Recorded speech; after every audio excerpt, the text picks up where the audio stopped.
Hey, welcome back to Beats Learning. I'm Ben Davenport, and this is the show where we chat to the people working behind the scenes in the music industry to find out what they actually do, how they got there, and what it's really like. There are so many different careers in music that most people never even hear about, and that's what this podcast is here to explore. Real stories, honest advice, and a look at the jobs that keep the industry moving. Today's episode is a little different, an incredibly important one. My guest is Dr. George Musgrave, a music industry academic and researcher whose work focuses on mental health, well-being and suicide prevention across the scene. We talk about the realities of working in music, the pressures that often go unseen, and why mental health needs to be a part of the conversation, not something we only talk about when things go wrong. Before we continue, I do want to flag that this episode includes discussions around mental health and suicide. We do approach this conversation carefully and responsibly, but if this topic is difficult for you, please take care while listening. If you or someone you know is struggling right now, you're not alone, and support is available. I'll include helpful resources in the episode description. This is Beats Learning.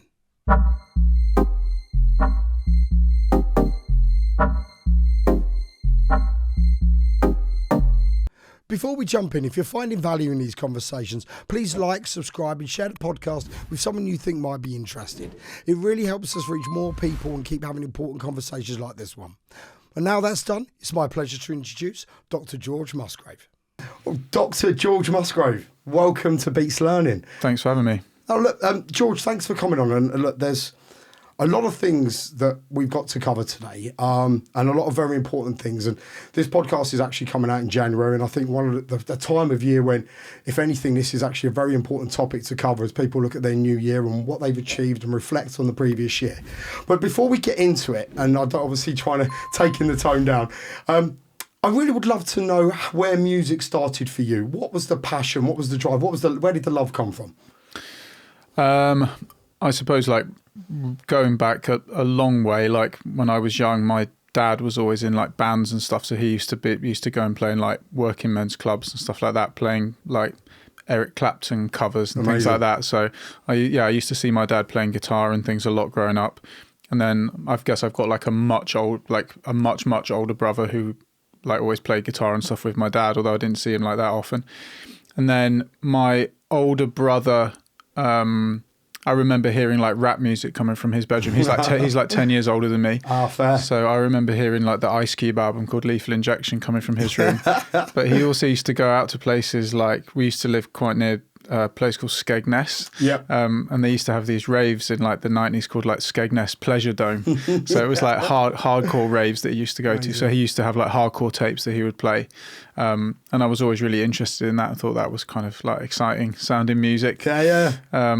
And then, I just got into rap. Like I had like older cousins, like you think your older cousins are cool, like when you're young, And I remember going to their house in Manchester and they had like Wu-Tang posters on their wall. And I was like, what is this? Like, this looks amazing. So then, I probably got like Wu-Tang albums and things probably when I was like 11, stuff like that. That was me into rap then, basically. So how did that, because obviously being Skegness and as you say, having this sort of kind of hardcore side, being a rap lover, obviously, yes, okay, you had a few close friends that did, but was that a big thing in your area or is it quite unique to you? I mean, I guess the areas that I'm from, it does seem like unusual. Like I wrote a book last year that's called The England No One Cares About, which is about the parts of England that I'm from and then my relationship to rap music being from there. So I don't really know where I'm actually from. I guess I'm like from Norwich, but okay, but yeah, I would like when I was growing up, I lived in a place called Tuxford, which is in North Nottinghamshire. Then I moved to Louth, which is like the place that's near Skegness in Lincolnshire. And then I lived in Surrey for a bit, like kind of boring suburban Surrey, and then lived in Norfolk. So like none of those places are like rap places. It's not like I lived in like South London or like Birmingham or anywhere cool, or Manchester or something. But I think like I remember, I think I was probably of the age where I think when I was like, I can't remember the exact age, but like it would have been around the time that like Eminem came out and he sort of saw like a white rapper basically that wasn't either a comedy figure. Yeah, of course. Or I guess like the only ones that really had much credibility before that were like the Beastie Boys. But they were like before me, do you know what I mean? That was a bit before my time.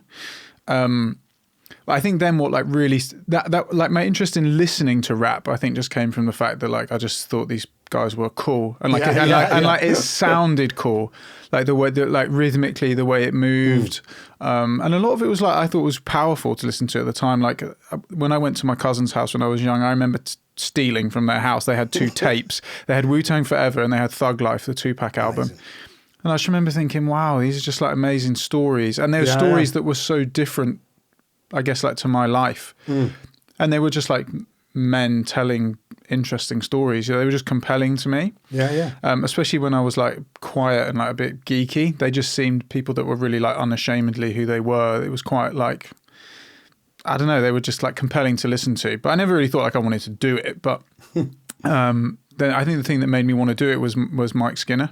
Of course, absolutely. You know, when I heard I remember the first time I actually heard Mike Skinner was driving to my granddad's funeral. My older brother was in the front of the car and he was like, like this has just come out, we should listen to this. I remember thinking like, what is this? Like he sounds like us. Like he was you know, he was rapping about like N64s and kebabs and like boy racers, like people like that I knew. Do you know what I mean? And I just thought, whoa, I didn't really think you could do rap songs about that. It seemed doable. Yeah, absolutely. You know? Well, I think that was one of the beautiful things about the streets, wasn't it? They had this completely new sound, which, as you say, kind of localized, especially being British or English or whatever you want to put. Yeah. But like having that sort of kind of suddenly, right, yes, as you say, you know, you're listening to Ice Cube, Tupac, NWA, all these big US and black stars, right? Yeah. And then suddenly you've got this guy from down the road. Yeah. So do you think that was quite a big influence on what you do? Yeah, it was massive. It was absolutely massive because it was also like, it wasn't only that he was English as well. It was also that he was from somewhere boring. He wasn't like... When you live in like Norfolk, you know, like I remember when Boy in the Corner came out, and Boy in the Corner was like talking about a world in East London that was like as different as Queensbridge in New York or Compton. Like what do I know about living in a council estate in Bow? I don't know anything about that. Yeah. It's a different planet in the same way that Compton is a different planet or Queensbridge is a different planet. But Mike Skinner was talking about like cul-de-sac, like semi-detached, boring houses, like where I lived, you know, and describing a normal world. And he sort of, I think he made really clear, like for me or like other people say of my generation, you heard that for the first time, that like rap was just about telling stories of people's lives. And I think like for the longest time, like if you live in the kind of England like that I'm from, you sort of think, well, why is that story interesting? Why would anyone care? Like why? It's not cool. It's not like, it's definitely not cool.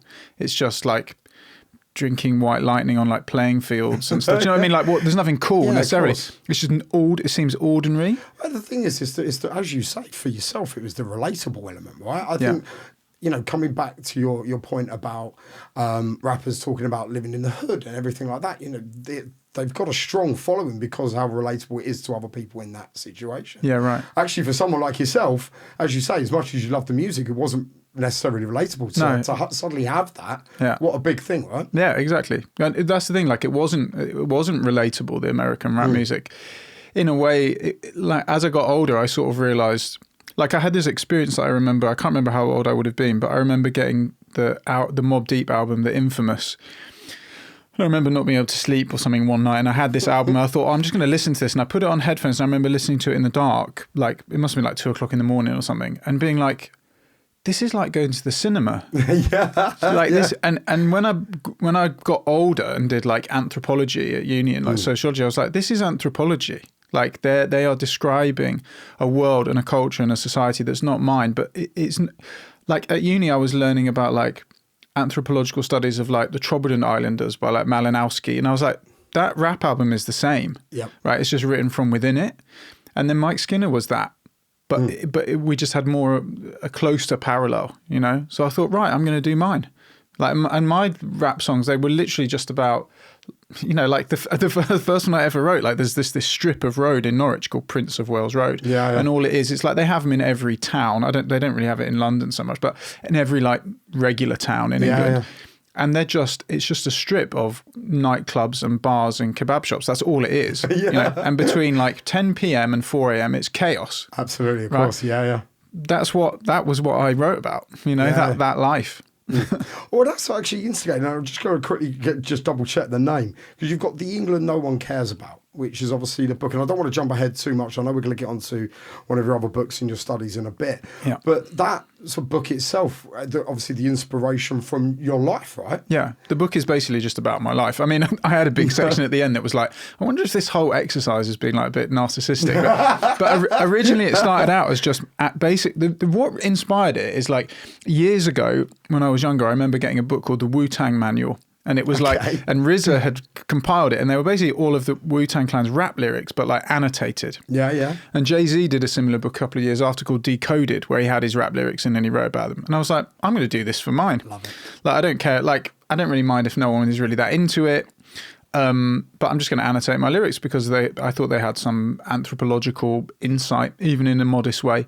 But it expanded into a much bigger project because I didn't really like have that many songs, so I was like, I can't like fill a book. Yeah, I can't like fill a book with this. So it ended up, just being an exploration, I guess, of like the role of music in somebody's life, like what it can say, what it can do, how it can make you feel, you know, what it feels like to build a career making music, stuff like that. It kind of grew into that, but it is basically just about my life, really. Yeah. And even, I can't remember, I wrote it, I got to the end of it, and I gave it to my mum to read, and she's like mentioned in it a lot. And she like proofread the book for me. She got to the end and she was like, this is great, but who's going to care about this? Thanks, man. Like outside of our family. She was like, I love it. Like, your brother will like it. Your dad will like it. Yeah. Is anyone else going to care? I was like, I don't know. Maybe they will. I don't know. I didn't really write it for anyone to care, actually. Well, you say that, and obviously I don't want to get too into context right now. And for everyone else to give context of context, that was your rapper name. Yeah. Because we're going to come on to that a little bit later. Sure. But as you say, you actually had quite a successful career.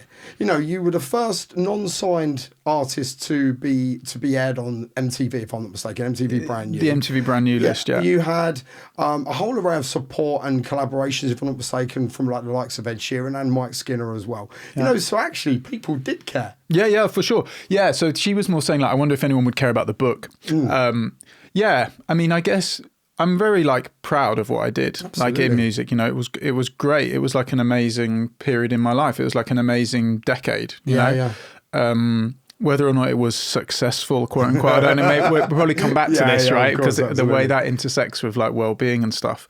But it certainly was. That was my life. That was all I wanted to do. Like, you know, I got on that MTV Brand New list that year, and it was like me, Charlie XCX, Lana Del Rey, nice. You know, and I was you know, people that went on to be big, you know, so they called them right, they didn't call me right, and I just thought this is pretty much all I want to do, and there was a kind of matrix, like a mechanism when you were like making rap at that time in like the 2010s, and it was, you know, get on SBTV, get on Grime Daily, get playlisted on One Extra, get playlisted on Radio 1, try and get signed. That was the vibe. Yeah. Like the model might look different now for like rappers that are coming up now and doing things, but like broadly, we're all like trying to do the same thing, which is like build your life doing this thing. Yeah, that's crazy. And it's also like I told like, I guess like the narrative journey of my rap career when I was having a conversation with someone recently, and it was, you know, did this MTV Brand New list. I got playlisted on Radio 1 without a radio plugger, playlisted on One Extra, moved to London, had Emily Sandé as my manager, got signed to Sony, did Reading, Leeds, Wireless, Radio 1's Big Weekend, signed to a subsidiary of Atlantic, and then just kind of, you know, was being supported by like Ellie Goulding, that's like amazing. Plan B, like, phenomenal. You know, it was great. And I was like, but none of that pays you any money. Like, it just doesn't. You know, fair. And you have to be at a certain level to be earning money. Like, and I mean, like, it's a bit ridiculous to say it doesn't pay money. It doesn't pay money well. Yeah. It won't like buy you a modest flat. You know, it won't like let you have a child. Yeah. It won't let you go on holiday that isn't camping in Cornwall. And that's okay. Like if that's what you're if that's what you want. Yeah. But after a point I was like, I don't really want to drive this old car anymore and rent this house and actually I think it more became of like, I don't think I'm probably like good enough to make this. Yeah, okay. You know, to earn the level that you need and to live a kind of good life. I'm not Stormzy, bro. You know, I'm just not. And to be honest, very few people are. So I suppose that's a moment then to ask a question of when your passion actually turned to purpose, because, you know, completely appreciate your comments for a career as a rapper, but then you sort of went on to the more, well, certainly focused more on the academia and the studies. And before we come on to the studies, tell us a little bit about let's say, the journey you took to become a doctor. Yeah. And they run like concurrently with my music journey, I guess, as well. So, I mean, like, and a lot of, there's like lots of elements of kind of like luck in this journey as well. But like when I was 5, my mum took me to Cambridge and was like, "You'll go here when you grow up." I still ask her, I don't really know why she thought this. Like my dad went to like the OU, my mum went to, you know, Hull, or, you know, they're not like from Oxbridge family. And she was like, no, like you'll go here when you grow up. So it was like, and she's like, she was very like competitive for me, like wanted me to like excel and like do well. Like education is my whole family's life. I mean, my mum was my head teacher at secondary school. You know, my brother is a secondary school teacher. My sister is a primary school teacher. My wife is a deputy head teacher for primary school. Like, education is my life. Everyone in my... I've got to ask a very quick question. How many times did your mum get you out of trouble being the head teacher? Yeah, it was useful. Yeah. As long as that's a brilliant way to put it. I like that. As long as the other kids in the school like the head teacher, you know, if she had been like, if she'd have been nasty, it would have been horrible. But she was well liked, so it was okay, or more like respected, probably. Yeah. So you weren't bullied because you would have been head teachers. No, I was lucky. I was lucky there. So she was like ambitious for me in that way, I guess. So like when I was 17, she found the Cambridge college that she wanted to apply me to. She found the course. She was like, "This would be great for you." And I was like, I don't really know if I want to go to Cambridge, man. Like, it doesn't seem like the kind of place that's full of like regular people. Like, and if even I, as someone who's like pretty middle class, like could say, I don't feel that place is for people like me and for people like us. Like, imagine what millions of other people actually think about that place. Yeah, of course. And she's like, no, like you should apply, you should do it, you should go. So I did. That's where I went. So yeah, I did political science at uni, and to be honest, I didn't even know you could do music at uni. And to be honest, I wouldn't have done it. I don't think my parents would have let me do it. Oh, really? I think they would have thought it would have been too risky. What was the idea then? What was the goal? What was your parents' goal? The goal was for me to go to Cambridge and get a first in whatever. That's the goal. That's the goal. Okay. Like, you know, I don't know where it was to go. I think the goal was to get that and for that to give me choice. Fair enough. And to give me a choice to do what I might want to do with it. So I did that and got to the end of it. And while I was there, I was obviously rapping. Like I was really, you know, that's pretty much, I mean, I'd probably do that more than like studying really. Like all I did was make rap songs really. And I got to the end of it and thought, well, how am I going to keep rapping? Yeah. Because it obviously doesn't pay me any wage. And like before I'd gone to uni, I used to work for Norwich Union. They're called Aviva now. Yeah. And so I used to sell car insurance there in like the overseas team. Amazing. Because I could speak Spanish. So I used to have to translate in English and Spanish. And I was like, I'm not going back there. You know, and I lived in Norwich the whole time I was at Cambridge as well. So like I lived with my girlfriend like all the way through. And I was like, I don't want to go back to Norwich Union, you know, but I'm not going to leave Norwich because that's where I lived. I was too scared to leave Norwich. London's scary. Like when you're from Norwich, London's scary. So I thought, right, I'll do a master's. So UEA had a master's in PPE. So I did that master's there, and they gave me a little grant to be able to do that. And I worked in a cafe and just rapped. And then as that was finishing, I thought, right, well, I need more time to rap, really, because and I like uni. Like you know, it's like I'm good at it. Yeah. You know, I was good at writing essays. Like at Cambridge, you have to write a 3,000-word essay a week. Oh, wow. And all they do is tell you how rubbish it is. So you amazing. They do. They literally just sit opposite you and go, no, don't like this, don't like this. And that's the system. And by the time you leave, you're really good at writing essays. It's crazy, isn't it? Because I don't want to get too deep into this. I know I know a few friends who are primary school teachers, and they've even had to start doing things like not putting crosses and not using red ink. It's like green and dots if it's wrong and things like that. Cambridge lives in its own world. They don't care about any of that. Clearly. Yeah. I mean, when I think my year was one of the final years that did this. When you got your actual final degree, the way you got your marks is they pin them up in the town centre publicly in a notice board. Wow. You had to walk to the town centre to see your grade. So it's either be at the top or be shamed. Yeah. basically, yeah. I think they got rid of that. I graduated in 2009. I think they stopped it in like 2011 because people were upset about it. But, Not surprised. yeah, I mean, it's a fairly intense thing to do. So anyway, I was finishing my master's. I was good at it. I like it. I like learning about politics and sociology and economics and stuff. I genuinely enjoy it. And I thought, right, well, if I can stay here, I can keep rapping. So now it seems unbelievable, really. But I then won like a full scholarship to do a PhD at UEA. Amazing. And it was in an economics research institute, and they did competitiveness in like marketplaces. So it was like, how can we drive down the price of water for consumers by making the water sector more competitive? And they had like mathematical econometric models. Yeah, of course. And I was like, this is dry. But like, The irony, because it's about water. Sorry. So I applied to them and said, well, I'd like to do something on competition actually, but I'd like to do on competition as an emotional experience, what it feels like to compete. And I was like, I've got a pretty cool case study. I'm going to do it on rappers in the UK. And then for some reason, they must have just thought, well, that sounds different. Yeah, we'll fund you. And it's very rare to get PhD funding. I have students now that are like desperate for funding. So that gave me £12,000 a year for 3 years. So, I mean, it's not a lot of money, but it's £1,000 a month in your bank for basically doing nout. I mean, as far as I was concerned, it was just reading books. Like, I thought, this is a DOS. That's all right. Nice. So I basically got that money and then moved to London. Amazing. So I moved to Hammersmith with my then girlfriend. Yeah, that was £800 a month to live there. And I earned 1,000. So I had 50 quid a month basically for 3 years. And I was like, I've got 3 years to make it now. These are my 3 years to make it.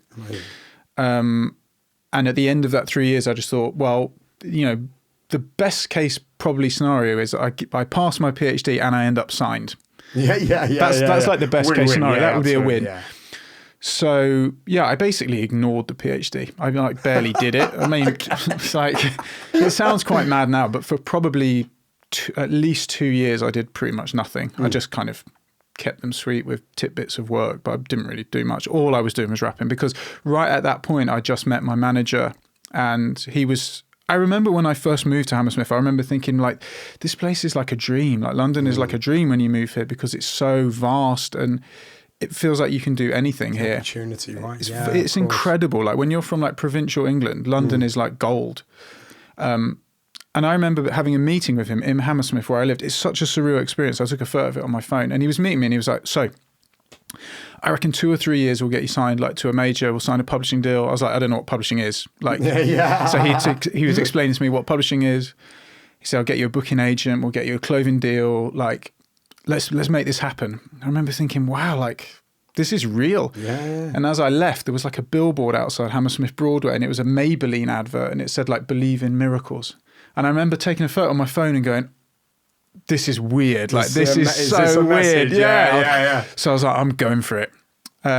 So I just went for it. And that's all I did. So yeah, I got signed within 2 years. And then I went back to my PhD supervisor and said, right, I'm going to drop out now because I'm going to be Stormzy. I'm going to be Drake.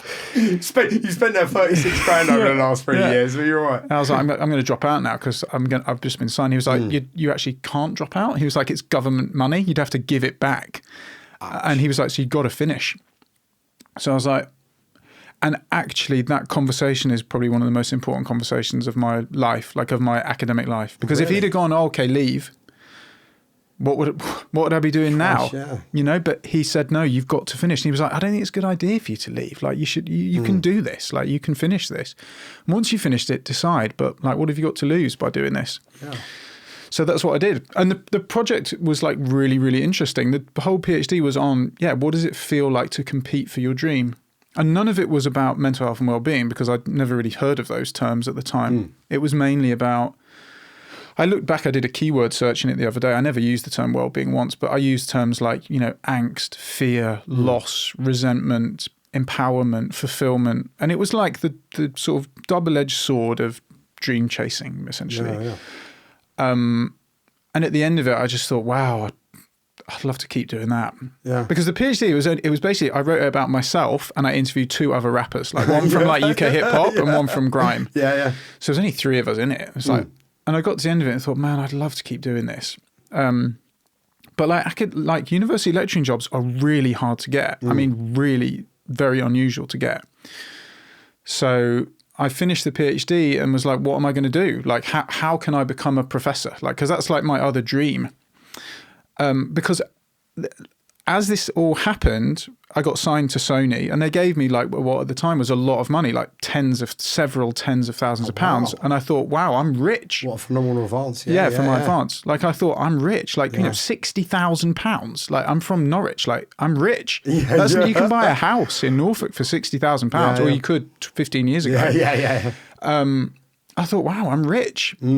£60,000 after you've paid your manager and your tax and your accountant and your fees and rent in London doesn't actually last you that long. Well, so a couple of months ago, back in November, I had Mark Milstead on. So he's a chartered accountant, which works with artist labels and everyone. And actually, one of the big things he made a point about was how people get mesmerised by the big amount of money in an advance. Yeah. And obviously, something that we'll come on to later when we sort of look at the status of work, obviously within your book, which I'll say we'll come on to.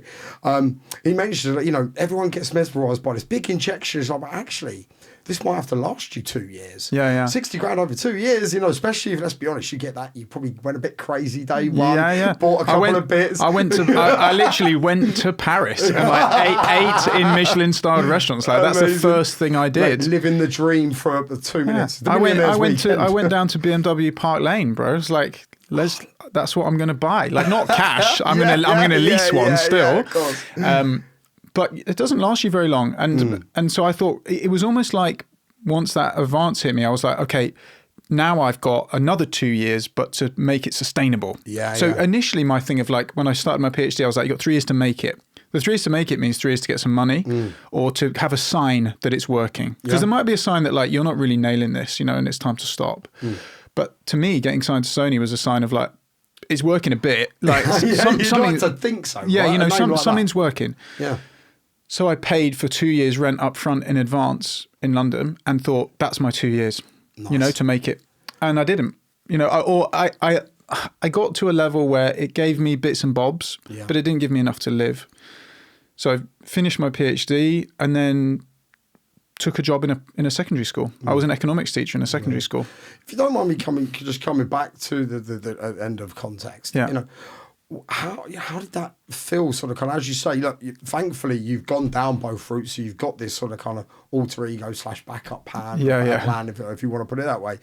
But obviously having your dream as a rapper, grown up rapping, as you say, then having this relatable through my skin, getting to a point, you start being signed by Sony, you think the world's your oyster. How did that make you feel? Yeah, it's a difficult one because it's like on the one hand, I was sad that it hadn't materialized, like as you would be. Absolutely. But on the other hand, as well, I'd also got to the point where I was like a bit tired by it because it took me so long to get there that by the time I got there, it's like there's the fun in the journey, right? In the chase. That's it. There's a Rakim line where he says like, by the time you can afford it, the car ain't important.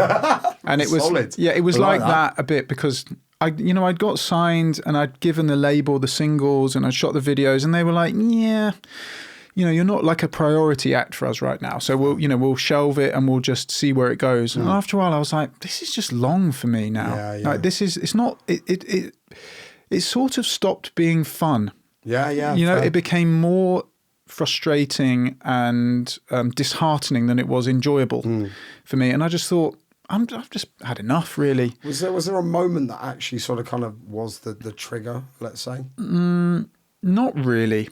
No, not really. Just a build up, really. I think I definitely thought that I did a single deal with like a subsidiary of Atlantic and delivered them the single, and I thought, wow, that single's gonna do cool things. And when they were like, we'll probably just shelve it for a few months and see. I was like, this is not going to happen. And there were lots of other things like happening at that time. Like, I'd been with my girlfriend then for like 15 years. Well, like 10 years at that time. And we were having conversations like, I was nearly 30. It had taken me 10 years to get there. So, at that time I was nearly 30. Yeah. So the things that you want when you're 30 are not the same things you want when you're 20. Yeah, fair. At 20 you're happy to eat beans. When you're 30, it's like, I've had enough beans. Like, do you know what I mean? I'm trying to go to at least Pizza Express, you know? So, I was sad, but not that sad. Yeah. I wasn't like devastated, heartbroken, because also this other incredible door opened up.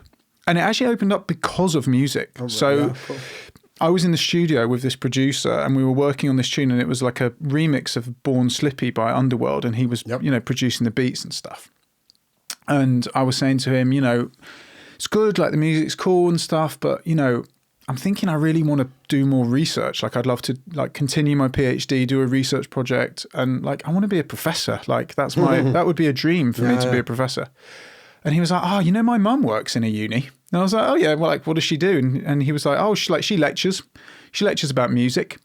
I was like, oh right, cool. And he was like, I should send an email, Malik. Maybe you should just chat with her. She might even give you like some good tips or something. And he was in the studio and he wrote an email and it was like, oh, hey mum, I'm in the studio with this guy, Context, called George, just finished the PhD. You guys should chat and should do music. That's Sally Gross. I was about to say, yeah. And she rang me like fast. Amazing. And she was like, why have I not met you? Like, tell me what you're doing. And I was like, oh, I finished my PhD. Music's not really popping right now, but I've taken a job in a secondary school, like a bougie private secondary school, because, that's what I was going to do. And she was like, quit that job. Yeah. Quit it immediately. I was like, it was like June. Yeah. The job was going to start in September. And she was like, quit that job immediately. Tell them you're not going to turn up. I'll get you a job at Westminster. I was like, she was like, I'll make one. I'll invent one. She was like, we're going to do something. She was like, I've got a project in my head. The title is Can Music Make You Sick? And it's going to be amazing. There we go, mate. There we go. You have to sign this for me later. And she said that. She said that title, and I was like, oh, what are you thinking it's going to be about? And she was like, it's going to be about competition, the marketplace, being a musician, how it feels. I was like, this is like my PhD, but big and better and richer. And she was like, I've got this idea and I'm going to do this. I was like, yeah.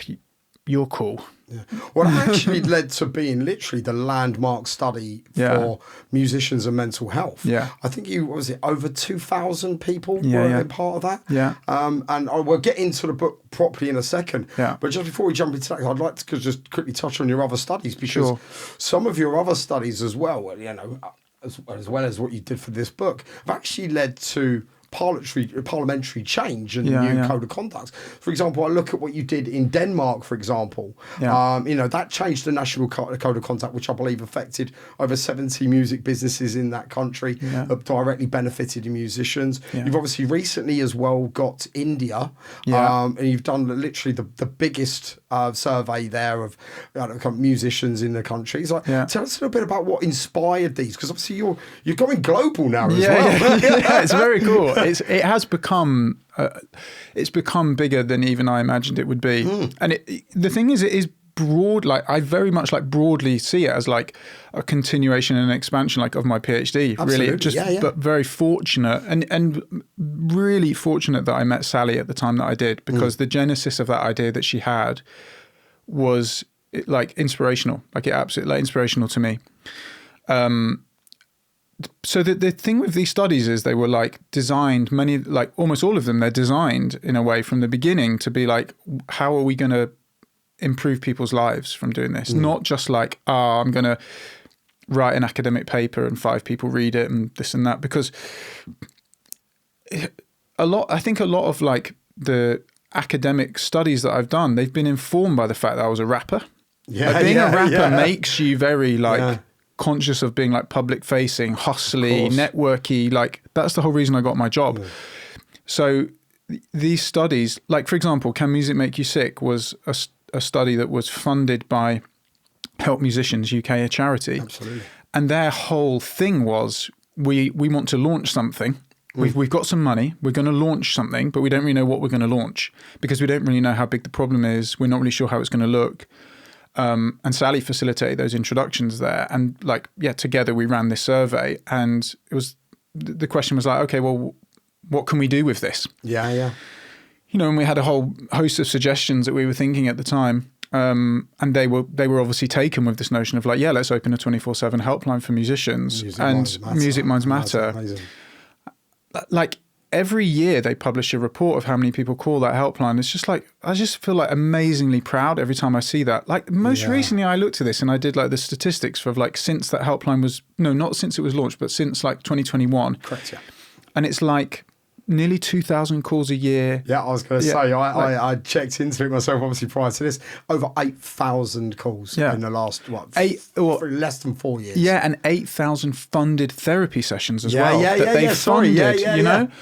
I was like, this is real. Like, this is tangible and real. Because although, like, a lot of the discussion and the research that I do, like, sometimes it seems like it's quite negative.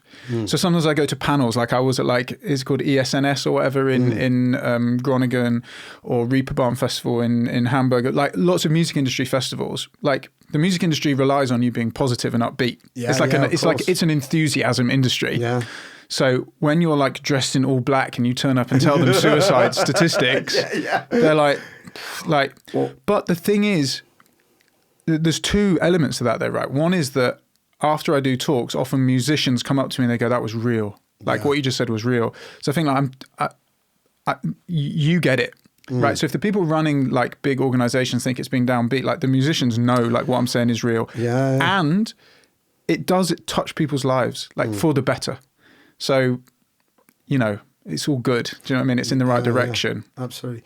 Well, this was one of the things that's obviously, and we're coming on to the book here now, I guess, is the perception of the actual job itself, right? And obviously, you're saying there, you've got these execs running the event, doing this, but actually their mental state and everything like that is very different to the actual artists themselves. Sure. And just before we come on to the values, you know, your point about suicide there, and, you know, one of the main reasons why I wanted to talk to you today about, obviously, because this is a huge issue for music. Yeah. Now, I actually did some research into it, and I think on average, on the general population, it was something like 14 in every 100,000 people commit suicide. Within musicians, die by suicide. Sorry, die by suicide. Yeah.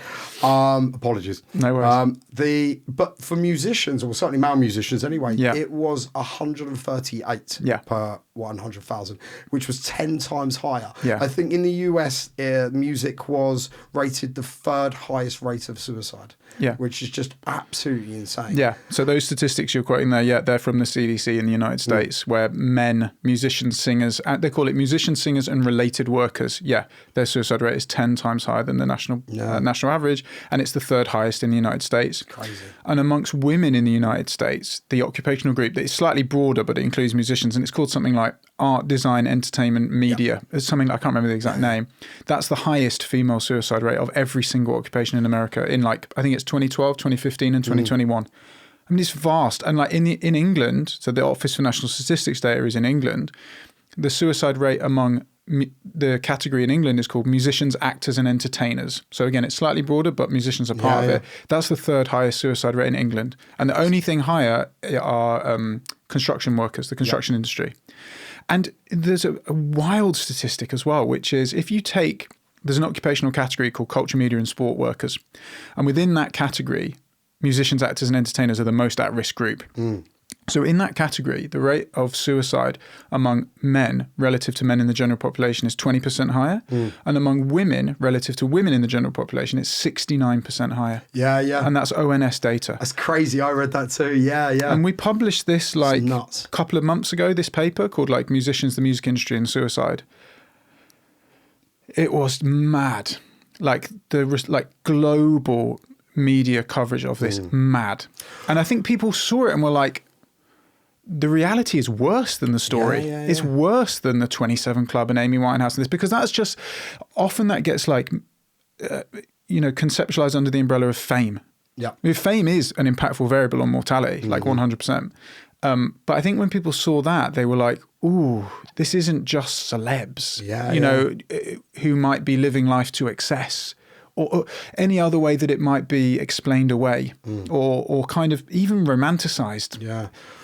It was worse. Yeah. Actually, funny enough, you saying that, with regards to the public, media is actually a massive thing to consider.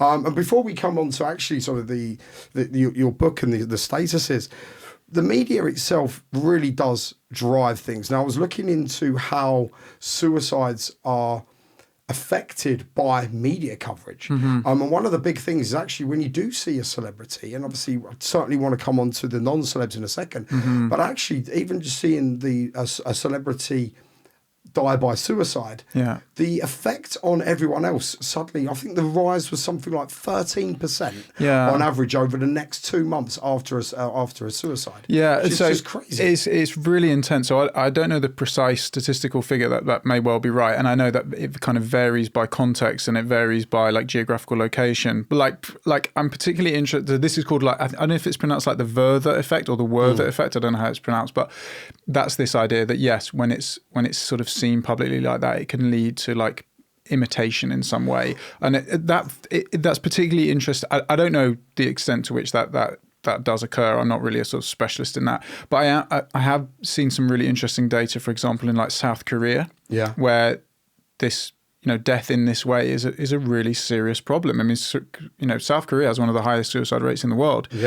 So when there are these very public media figures from like K-pop, for example, that die in this way, the impact on the general population is very profound. And like that's actually one of the reasons why there was a bunch of there are like suggestions in the media about how these kinds of deaths are reported, right? So they're very insistent that like you don't report on like how it was done because it can influence people. Funny you say that. Sorry to interject. One of the other statistics I read on that was about if the method of how they've died by suicide is very public and very descriptive, that's methods rose by 30%. As I say, like I mean I've been researching this in South Korea recently because it is a really interesting case for me, and just from a basic Google you can see that that's not adhered to often in the South Korean media.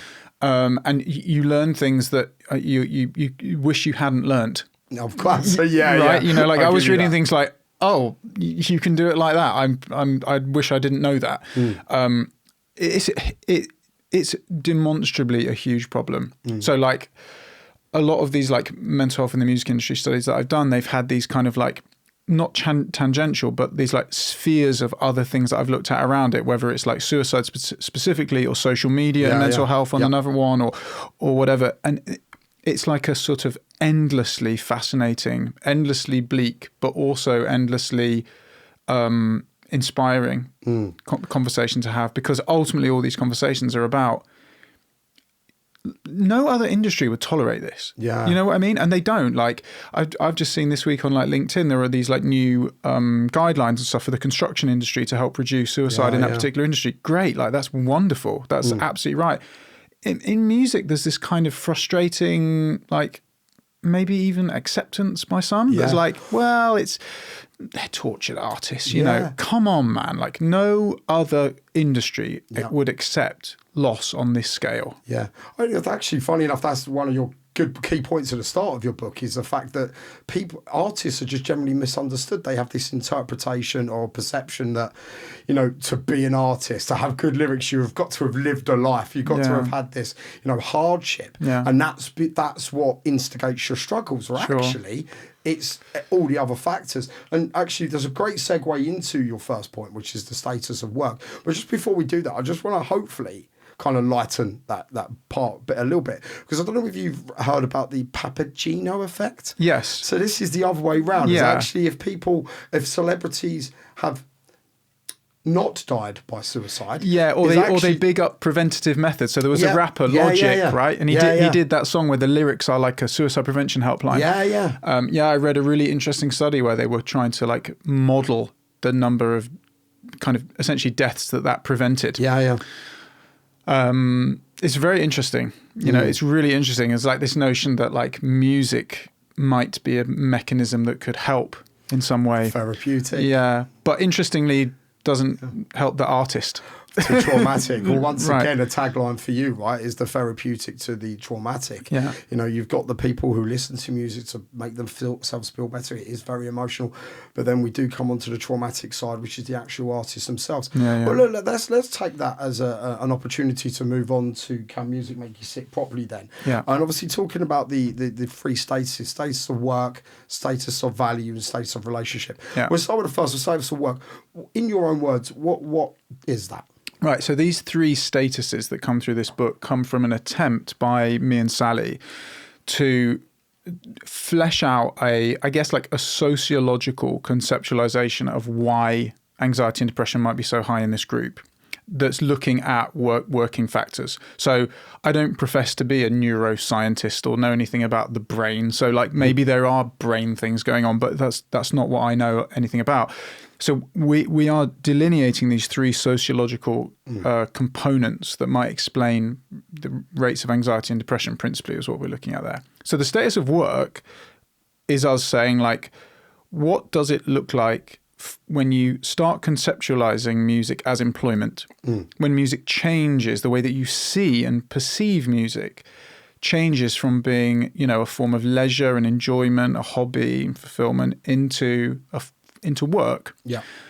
What happens when there is that shift? Because that is a conceptual shift. Because like a lot of the literature that looks at like arts and health, that says like making music is good for your well-being, or like painting is good for your health, or blah, this, that, and the other. It's almost all people that do it for a hobby. Yeah. It's not on professionals.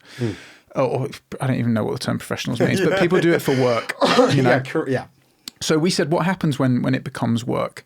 And obviously a number of things happen. I mean, the first, most obvious thing that happens is like you don't get paid. Yeah. I mean, like the notion that like artists are poor is not new. Van Gogh was poor. That is an old story. Of course. What's different, and what I think we flesh out in the book, is this notion that like as music became democratized and more people essentially could participate in this labor market with relatively low barriers to entry. If your mum can buy you a MacBook, you can become a musician, right? Fair. So that's your only barrier.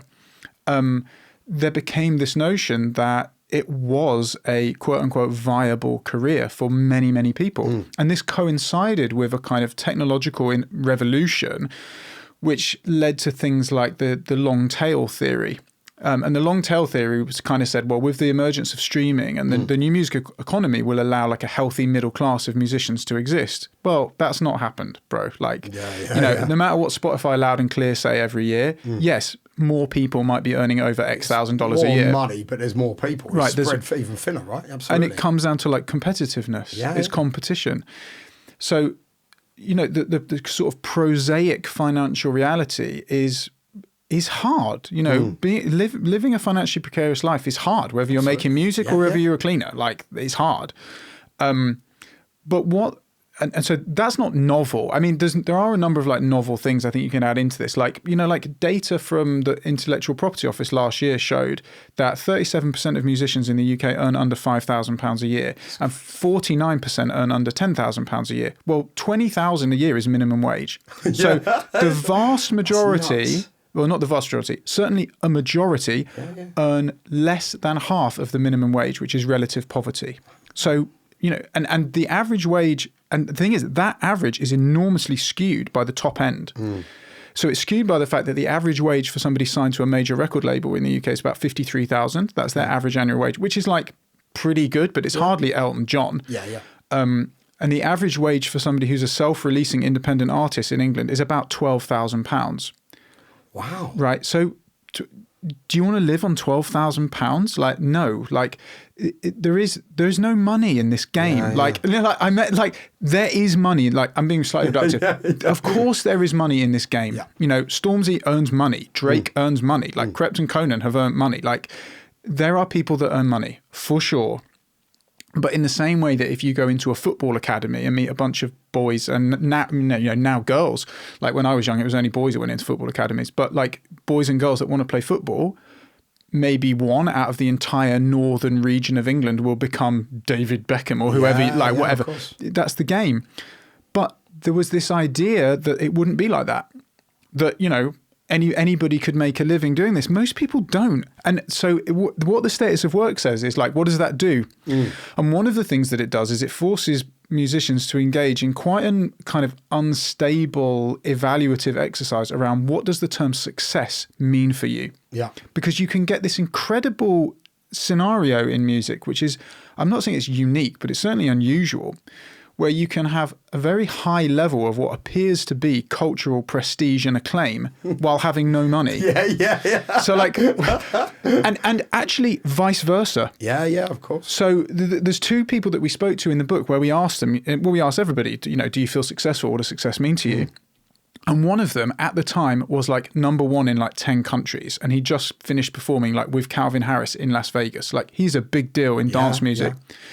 And I was interviewing him and saying like, you know, you're like doing things now. Like, you know, how successful do you feel? And he was like, still live at home with my mum, so it's hard for me to know really. I'm still in my childhood bedroom. Yeah, crazy. Am I successful? And he asked it in an open way.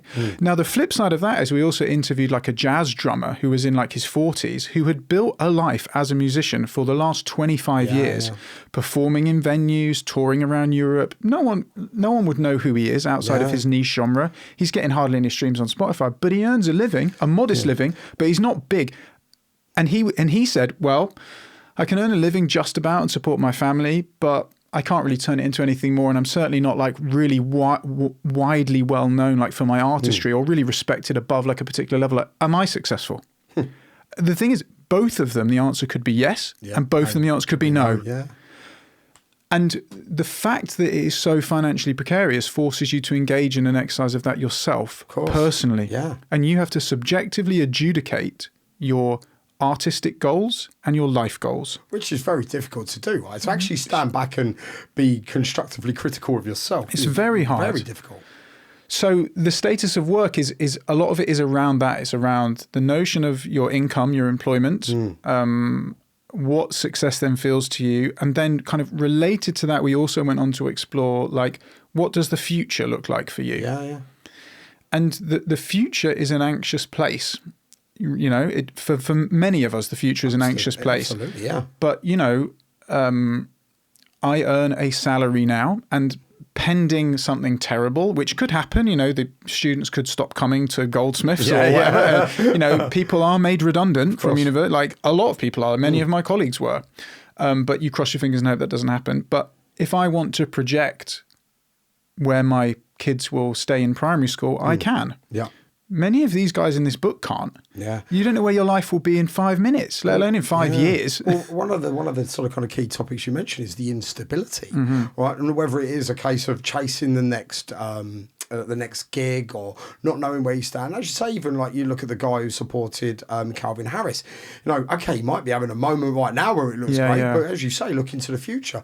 He's got to do another track and another track, which has got to land and got to hit to keep relevant. Yeah. So that instability continues. But whereas I suppose with the drummer guy, okay, he might not have been massive, but at least he knew he had a gig money coming week in, week out. Yeah. So it's very difficult to compare. Yeah, it is. And that's the thing with like instability is like if you conceptualize instability as a purely financial thing, you miss the wider picture of like the kind of, you know, what's sometimes called like ontological security. An ontological security is like a much broader conceptualizing of what it means to feel secure. So yes, your income fluctuates and or is close to zero. But that's only one kind of instability. There's a profound, like pervasive instability that like pervades so much of your life around whether or not you're good enough, whether or not your parents support what it is that you're doing. Well, funny enough, that was one of the other things you mentioned was the fact that actually the people's perception of the job in the first place. When you say, "Oh, I'm a musician," that guy. That sounds fun. Yeah.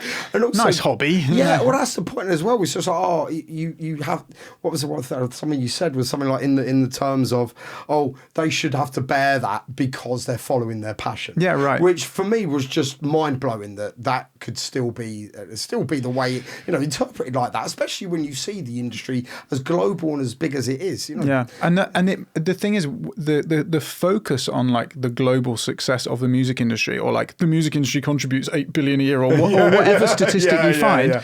Great, like that's an economic impact assessment about an incredibly valuable industry in this country. Great, like I'm not saying that it's like wrong to do that, but you know, averages and big numbers like that mask, and what they mask is the reality on the ground for the vast, I'm going to say the vast majority, but for many, many people in this game, because the reality in this game is, you know, eating cheese sandwiches until you're 30 and crossing your fingers and hoping that your mum lives an hour away from King's Cross on the tube. That's the game. And if you're not in that club, this is a really, really brutal game. Like, it just is. Like, stop pretending it's not. Like, it is. Now, hard to argue necessarily whether it's got more brutal. Like, it's always been difficult. Trying to be a musician has always been hard. It's never been easy. It's never been a democracy. I mean, what is? Like, nothing has equality. But the point is that the status of work is the kind of economic lens which kind of says, well, if you're going to look at why musicians might be anxious or depressed, there's like even in extremis, suicidal or burnt out, there's multiple intersecting reasons that I guess I'm not like intellectually adept enough to fully delineate at this moment, but you cannot ignore this. This is at least part of it. It has to be part of it. And a lot of it, I think, is like reconciling the story and the reality. And I think that's what's really challenging in the status of work, is that, like, I could give you like an anecdotal example, because like, I remember when I came off stage, like one summer I did like Reading, Leeds, Wireless and Radio 1's Big Weekend. I came off stage, and I was like, great, this is a good summer. And I remember coming off stage and talking to some of my mates, and they were like, you must be so chuffed to be like finally getting some money now. And I was like, who do you think paid me? Do you think the BBC paid me to be on the introducing stage? No. Like, I paid the band. I paid the van to hire here. I paid for the rehearsal. I paid to master the tune. This cost me at least £500 a gig.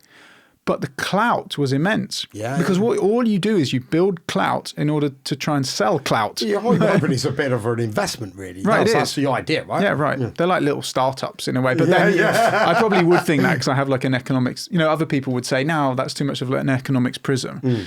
But the point is, at heart for people, that's an unstable existence. It's profoundly unstable. And that has to be affectively impactful. It has to be emotionally consequential in some way.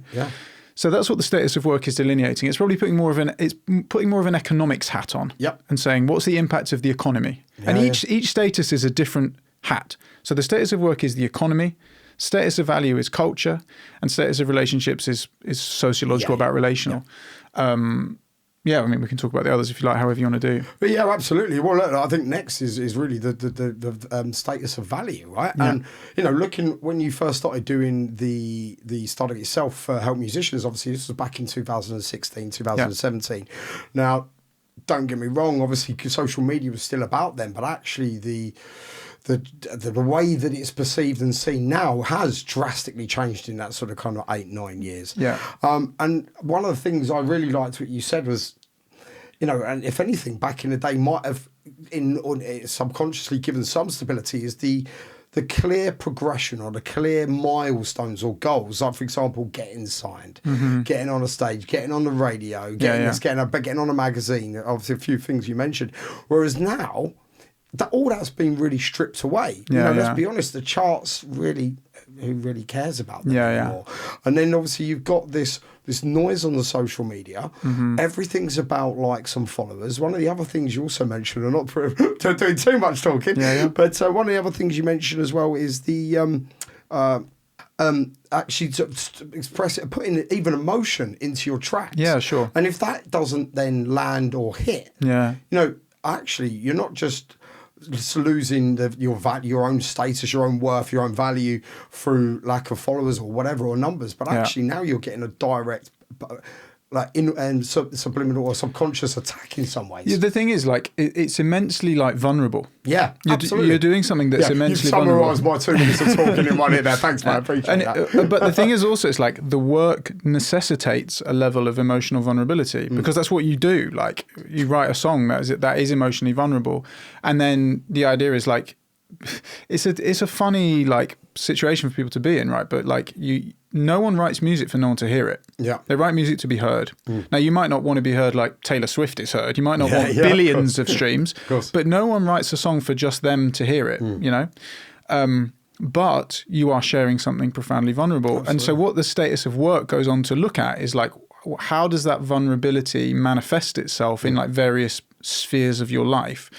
So like the way that music acquires some kind of cultural value and prestige through like various prestige indicators, which might be thought of as success indicators or whatever, which, like you say, at one point could have been like getting signed, or it could have been like being on the cover of whatever, like UK hip hop magazine or whatever. Today there are still prestige indicators, right? It's just like, what are they? What does a musician want and care about? Higher up, right? Or they're more amorphous. you know, or they're more like, you know, you could have a prestige indicator of like, I want to be on New Music Friday. Yeah. Do you know what I mean? Like, no, if you get on New Music Friday and get 1 million streams, cool. You have 1 million streams today, gone tomorrow. Yeah. So the person, one of the people we interview in the book uses this line where he says like, well, music used to be a pair of glasses that you wear to be able to see. Now it's a pair of contact lenses. You wear it one day, flush it. So he sort of outlines the way in which like music's become disposable. Well, in that climate, the problem, sorry to jump in, is it's like the artist has come disposable. Though. Right. That's the sad thing. And it's the competitiveness of it. Yeah. Because what you're forced to do, and I've seen this in like I just did a project on like social media and well-being among musicians. What you need to do is like stay visible. Yeah. You know, and like they'll say lines where they'll say things like, if I'm not visible, I don't exist. Yeah, I've got to remind people that I exist. Now, musicians, again, like they're not like unique in having to stay visible so that they don't exist. But there is a ferocity to the volume of ambition. Yeah. You know, ambition has a raucous deafeningness, and people are trying to be heard. Now, they might be trying to be heard like for different reasons and with different ends. Yep. Like not everyone wants to be signed to Universal Music Group. Not everyone wants to be signed to Beggars, or not everyone wants to play Coachella. But like in the world I know, there are relatively narrow prestige indicators that most people are chasing. Like most people are chasing like Lollapalooza, like Coachella, Glastonbury, blah, blah, whatever that is, Planet Fabric, Room 1, whatever. Like there's a list. Yeah. There basically is a list. But that list has an end to it. And often that end is being able to live a life as a musician. Yeah. Very rarely do people tell you in interviews, of which I've done tons in like the last 15 years. Very rarely do they tell you I want to be rich. You know, they might say that would be nice if I was rich. But most people just want to live a life as a musician. Well, in living that life, that's how you do it. That's the game that you're playing. Yeah. Playing that game online through the status of value, what we try and flesh out is this notion that like you have to stay visible via your vulnerability. Yeah. Well, it's hard, man. Yeah. Well, funny, this is something that I spoke about with a few different people on a podcast over the course of the last year. And that is kind of like this necessary evil for something that in a weird and wonderful way actually has got nothing to do with what you're doing. You know, and if you're introverted, for example, it's okay, it might be, and obviously don't want to make it too glamorized for the people that are happy to be in front of a camera. But you've still got the opposite ends of the scale, right, where these people are, you know, dedicated, proper, passionate musicians, but want to be behind the scenes, want to be a bit faceless. Now, I appreciate, okay, if you really want success in the music industry, there's probably going to be an element where that doesn't exist. But being forced to, in the early days, to promote your music by doing social media and you know, pandering to this need of the audience right now, and even like let's look at A&R, let's look at labels, anything like that. You know, you can guarantee, if anything, they're going to at least be looking at your socials somewhat. I mean, I remember, like, okay, I was maybe in like a different era. But it's not that different. Like, I remember sitting in an A&R meeting at Universal and playing them a tune and being like, I know, I've signed my publishing deal now, I'm trying to sign my record deal. And I remember them playing it to me. And I remember what the A&R said to me. He said, the thing is, man, like, you could have just played me Bohemian Rhapsody, you know, but I'm not really like listening to the song in and of itself. What's your story? Where's it going? Show me your profile. He was like, after this goes, I'll be looking at your numbers online, what you're doing, where you're going, this and that's a trajectory. And the label is here to like scoop once you're up at the top of the trajectory. He was like, you could have played me anything, really. Now, I don't know how, like, I mean, but this is a senior A&R at a major record label. Now, like, not everybody wants the same things, like, as I've said. And maybe you can be like, you know, Burial, you know, and signed to Hyperdub and no one sees your face and be mysterious and stuff. Not every musician has to be the same. You know, there was multiple ways of doing it. But what many of them share is an inability to make this financially sustainable. Really. Some do. Like, don't get me wrong, some do. And the ones that do, salute. Like, I remember being in the studio with this guy, and he's like a guitar player, and he was like, oh yeah, I'm like signed, he was signed to Rock Nation. And he was like my age, you know, at the time. He was like 30, like 29. Now I remember saying to him, like, is this your job? Like, do you just come in studios and like play guitar? And he was like, yeah, I'm a songwriter, I'm an arranger. Like, I'm signed to Rock Nation, this is what I do. I was like, and you know, I don't want to like get in your business, but like, do like, do you live at home with your parents and still? Like, and he was like, no, like, this is my career. Yeah. Wow. Like, fair play, bro. Like, to be able to make that work, salute. And, you know, people should be able to do that, you know, through their skill and what they do. Like, of course they should. But it's niche. Yeah. Well, I've tended to find, so for example, I had Andy McDougall on back in episode 3. Now, he's a producer, mastering engineer, etc. And like, the way he's made a career and a livable career is actually by offering multifaceted services. Sure. Yeah, he's got his focus on his production for his alias Trilucid along with his cohort, but then he's also got, you know, he does all the mixing and mastering for like the likes of Solar, Tool Room, all these various people. So actually, for him to make a career, he's had to think, right, what else can I do? Yeah. So now he's having to actively sell these services, which is kind of, obviously he loves doing it, and as you say, he keeps the roof above the head, but it is pulling him away from the core of what he's trying to do, which is the production. And, you know, it's like, you know, it's not to be like too trite an analogy, but it's a bit like, you know, in my job, if I wanted to do the only thing that I wanted to do, all I would do would be to do research projects and chat about the findings around the world in this way. That's all I would do. Yeah. But I have to be an administrator for my course, and you have to do like student administration and mark ratification and blah, blah. Many jobs have many, many things going on in them that pull you away from the thing that you want to do. Absolutely. But what's interesting, like often for music, is like the core bit is the bit that doesn't really earn you money. So it's almost like you need all the other peripheral things around it, you know, to make that work. And I just think it's like important to be like real with young people about that, because I think people really think that they can spend their days like writing songs, putting them up on Spotify, and that will be their living. For some it will, like, don't get me wrong. People earn money doing music, like, of course they do. But it's unusual. It's relatively unusual that that's going to happen. So like, let's confront that together. Let's talk about what that should look like. Like music, the thing is, like, music never paid people a wage. Even in the past, like, how did music, so I published a paper a couple of months ago that's called like, We Are Viable, Aren't We? And it was like an economic analysis of musicians' careers. And in that, I was saying like, how have musicians lived historically? In the UK, post-Second World War, how have musicians lived, given that music doesn't pay you? So art, I mean, this is feels slightly tangential, but like, art has always needed a patron.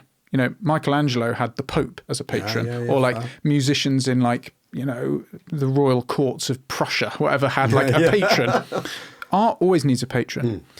Who has been the patron of the arts in England, let's say, post-Second World War? Well, one of the biggest patrons of the arts has been unemployment benefit. Like, for real. UB40, mate. UB40 is named after that. The number of acts that claimed the dole in order to be who they were. So that's patron number one. Another indirect kind of form of patronage were squats. Right, The Clash, squatting on Elgin Avenue. Who squats in London now? You can't do it. Because Elijah on his Yellow Squares on Instagram is right. Rent is the creative director. If you've got to pay £2,000 a month, music ain't going to give you that, because it never did. So you had the dole, you had social housing. The other big patron of the arts in England post-Second World War was art school, because musicians could go there on full government grant, admittedly a very narrow percentage of the population, but they could go there on a full government grant, piss around, and become the Rolling Stones. Now, okay, it's not as simple as that, but they were indirect patrons of the arts. Higher education for a long time was a patron of the arts. Now it's not. You got to pay 55,000 quid to go to uni. You better hope it's a good investment. But even when I went to uni, it was 1,000 quid a year. Crazy. No one talked about getting a job. So if you went to art school in the 70s, you could just, you know, fuck about with a bass guitar and papier-mâché and this and that, and you'd be creative. So that was a patron of the arts. And then fourthly, it is no surprise to me that the most significant cultural output in terms of British music in the last 20 years, which is Black British music, which could be like basically traced back to Bow in 2005, comes at least in part from their patron of the arts, which is council housing and youth clubs. Because music doesn't pay you. It never has paid you. For some they do. I need to keep clarifying this. Like, of course, for some they do. But historically, people have got money from elsewhere. We had the thing in under New Labour called the New Deal for musicians. Yeah. Like, it was a government scheme that you could apply. That's like gave James Blake or whoever it was, gave them some money. Yeah. Music's never paid. You know, where does all this equipment? I would go into people's studios all the time and be like, "Where'd you get the money from for this equipment?" My career's in finance, mate. Right, but this is what I mean. Oh, absolutely. Yeah, the of only course. way that any of this is doable is from money outside of this game, and that's why so many musicians are teachers you know, because that's the game. Yeah, it's as you say, it's the supplementary incomes. We're coming on to, like, you mentioned a second ago, obviously you've done your study on social media. Yeah. Now, we've kind of heard the curse side of things, right? Obviously, look, it's a lot more noise, a lot more competitive. It's that intrusive nature. Obviously, one of the other things you mentioned in your book is obviously when you're so public and have to be visible continuously, it's that blur of, you know, losing your privacy and always being sort of kind of in front and not realising actually when you're away from the camera, so to speak. But actually, is there a pro to it from the economical perspective? Right. So I'm glad you brought this up because it is really important. It's because, like, otherwise, like, some people will, like, mischaracterize the way that I'm talking about musical careers, which is like basically saying everything's shit, everyone's anxious, everything's rubbish. Let me be clear. Reading your book, buddy, it wasn't about that. It was about how we can just make it better for the people. Right. Absolutely. And there's an incredible amount, in fact, about a musical career, and I'll make this about social media because you asked me in a moment, that's wonderful. Like, for real, that is absolutely wonderful. I know this. I wrote a whole book saying how wonderful it is. Right? So, like, the England no one cares about is saying how wonderful it is. Yeah. And there are many, many well-being benefits to being a career musician, right? Like the confidence it gives you, camaraderie, self-actualization, you know, a dream, something to focus on. Like, there's tons. Like, that's unquestionable. So for social media, the simplest argument is to say, well, this is a nightmare.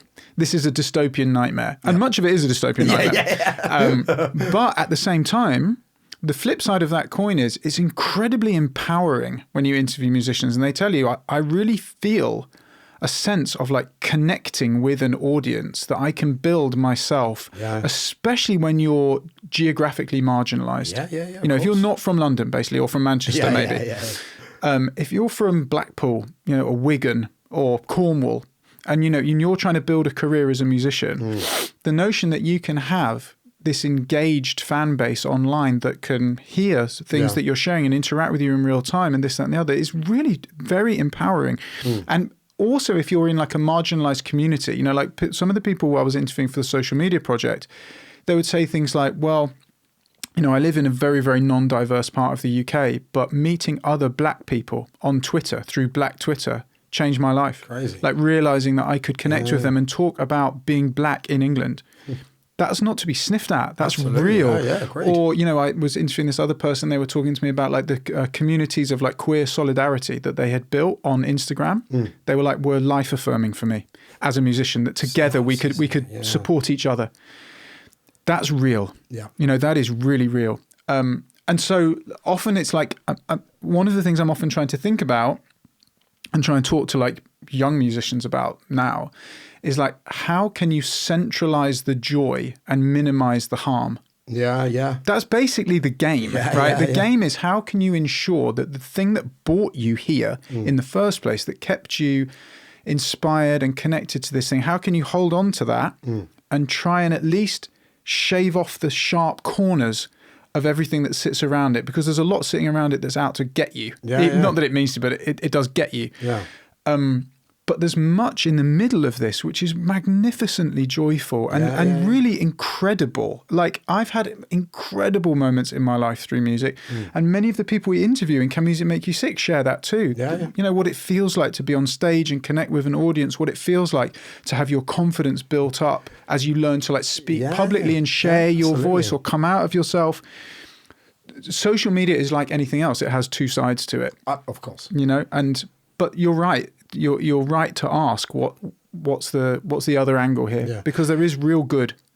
Well, kind of looking back at you as context then, do you think, obviously back then, you know, social media wasn't as big as what it is now. Yes, you had MySpace, which was actually, I've mentioned this on the podcast a few times, was a really sad loss. Especially to the likes of Facebook, because that was very music centric. Yeah. But you know, if we had the social media that we do now back then, do you think that might have changed your career pathway?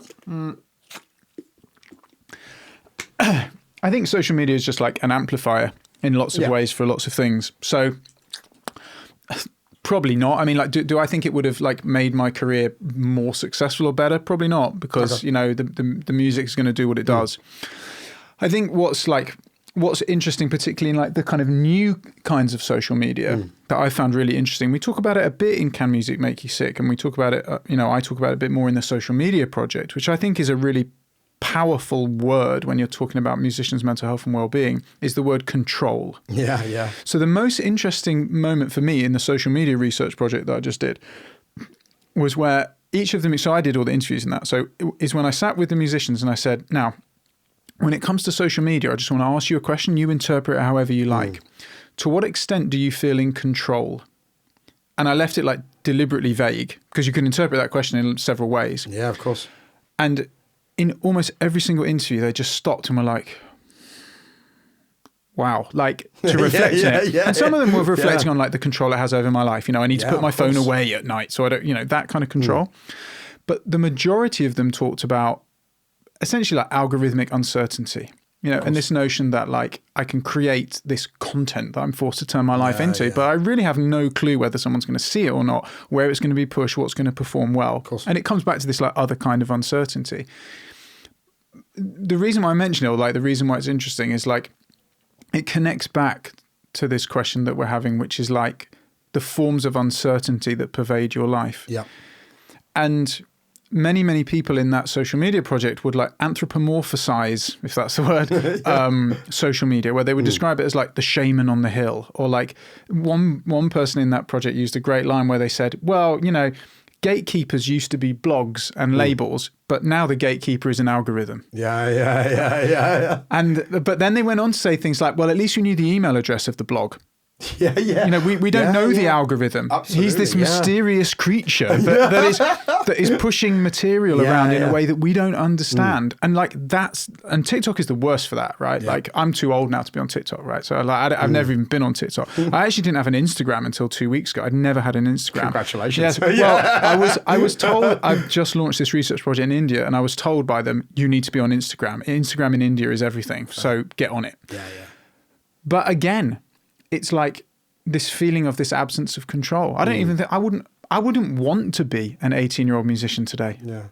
It seems like a nightmare to me. Oh, I absolutely agree. But like coming back to, and as you say, like the noise, the competition, everything. There's so many facets to that, right? Yeah. But looking at the control element, I suppose one thing you kind of do have, or I'd like to think anyway, is that if you are presenting yourself, you've got control over your message. Right.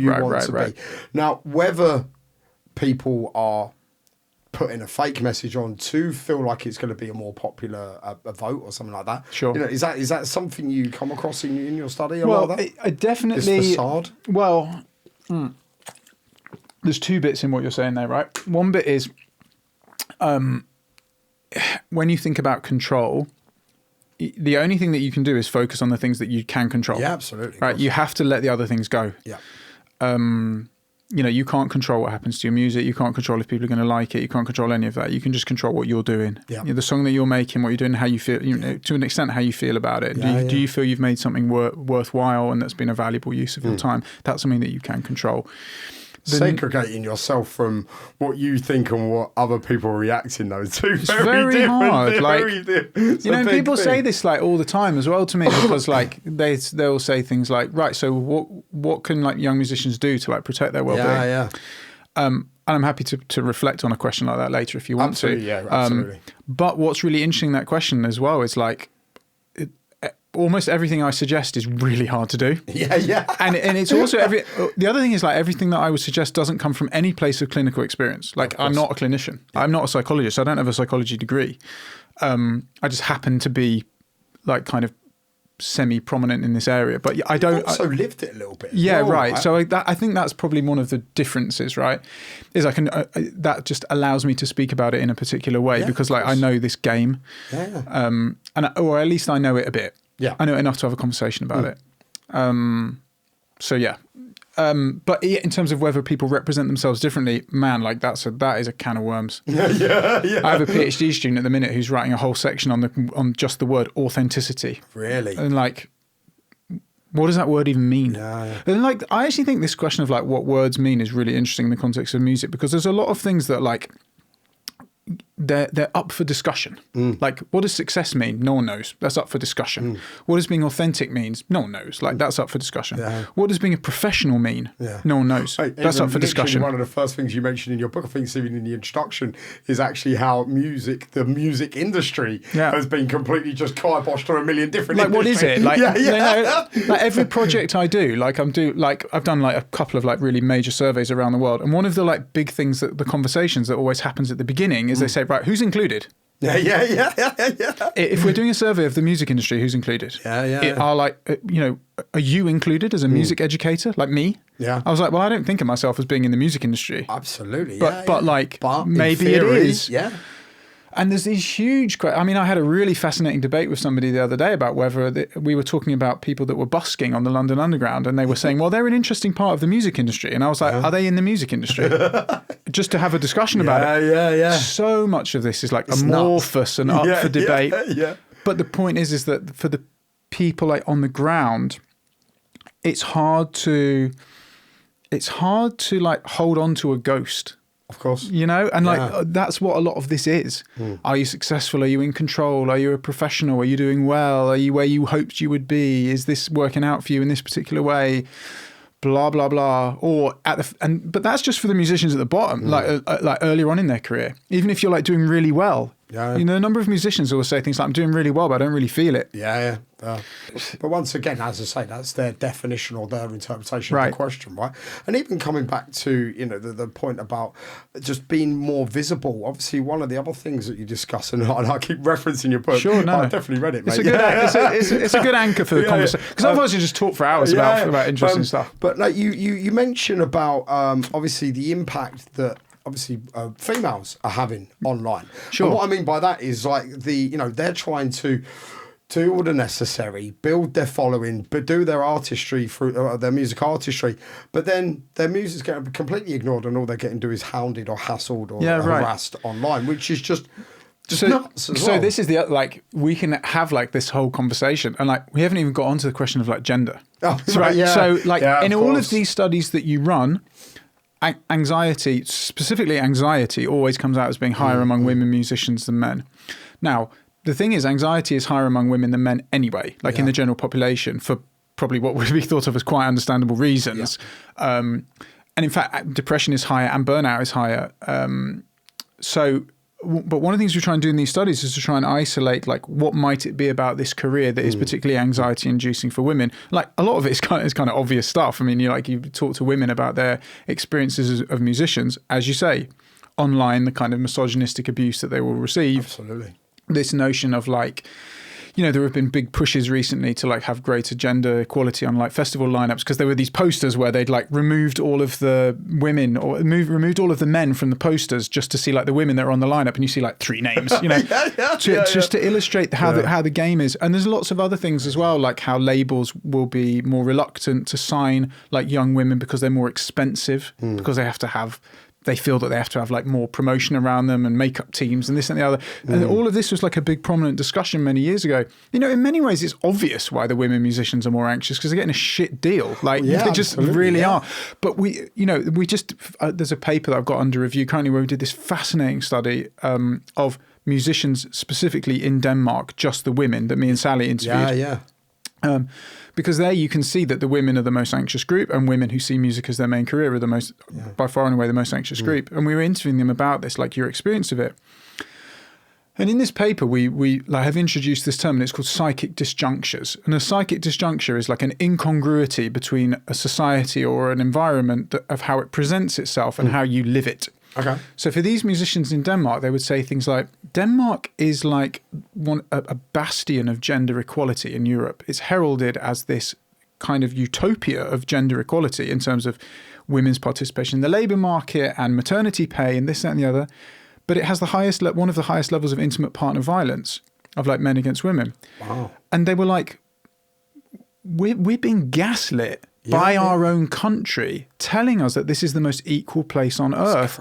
And they were like, the opportunities that are denied to us are, and what was really interesting is throughout this project, you know, the social media posts would go up about the discussions we were having with women in Denmark, and the number of men that would comment underneath that were like, what are you moaning about? You live in Denmark, work harder. And the more we interviewed them, they would share these experiences where it was like, the society tells us one thing, but the reality on the ground is something completely different. Like there's lots of really interesting ones. Like they would talk about how Denmark positioned itself as this country of like intense creative innovation. You know, they have this thing, I don't know how you pronounce it. Is it like hygge or hygge or whatever? I'm not going to pretend, mate. Like Scandi design and Scandi furniture and this and other. And they were like, this is supposed to be a society of innovation. But actually, because Denmark is so small, you have to make music that's very safe to appeal to a conservative centre. So we don't feel we can be artistically innovative, even though the society tells us we can. And so throughout this paper, again and again, we were like, there's a huge psychic disjuncture in terms of how their lives are lived. So the challenges that women face are just beyond, like they're absolutely beyond.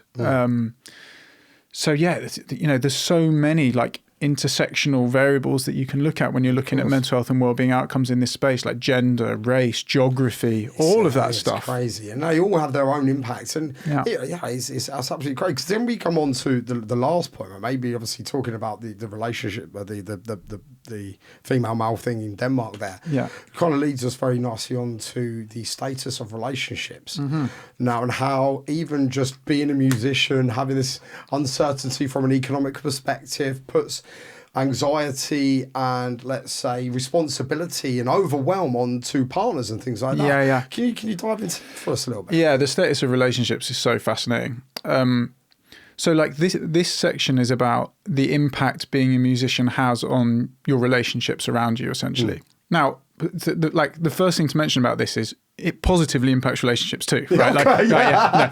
It builds friendships, it strengthens communities, it brings people together, like blah blah. Like in a way, like I don't really feel like my job is to say like all the good things, because to me the good things are obvious, and many people are researching the good things. Yeah, of course. Maybe I should emphasize the good things more, because you absolutely discuss them.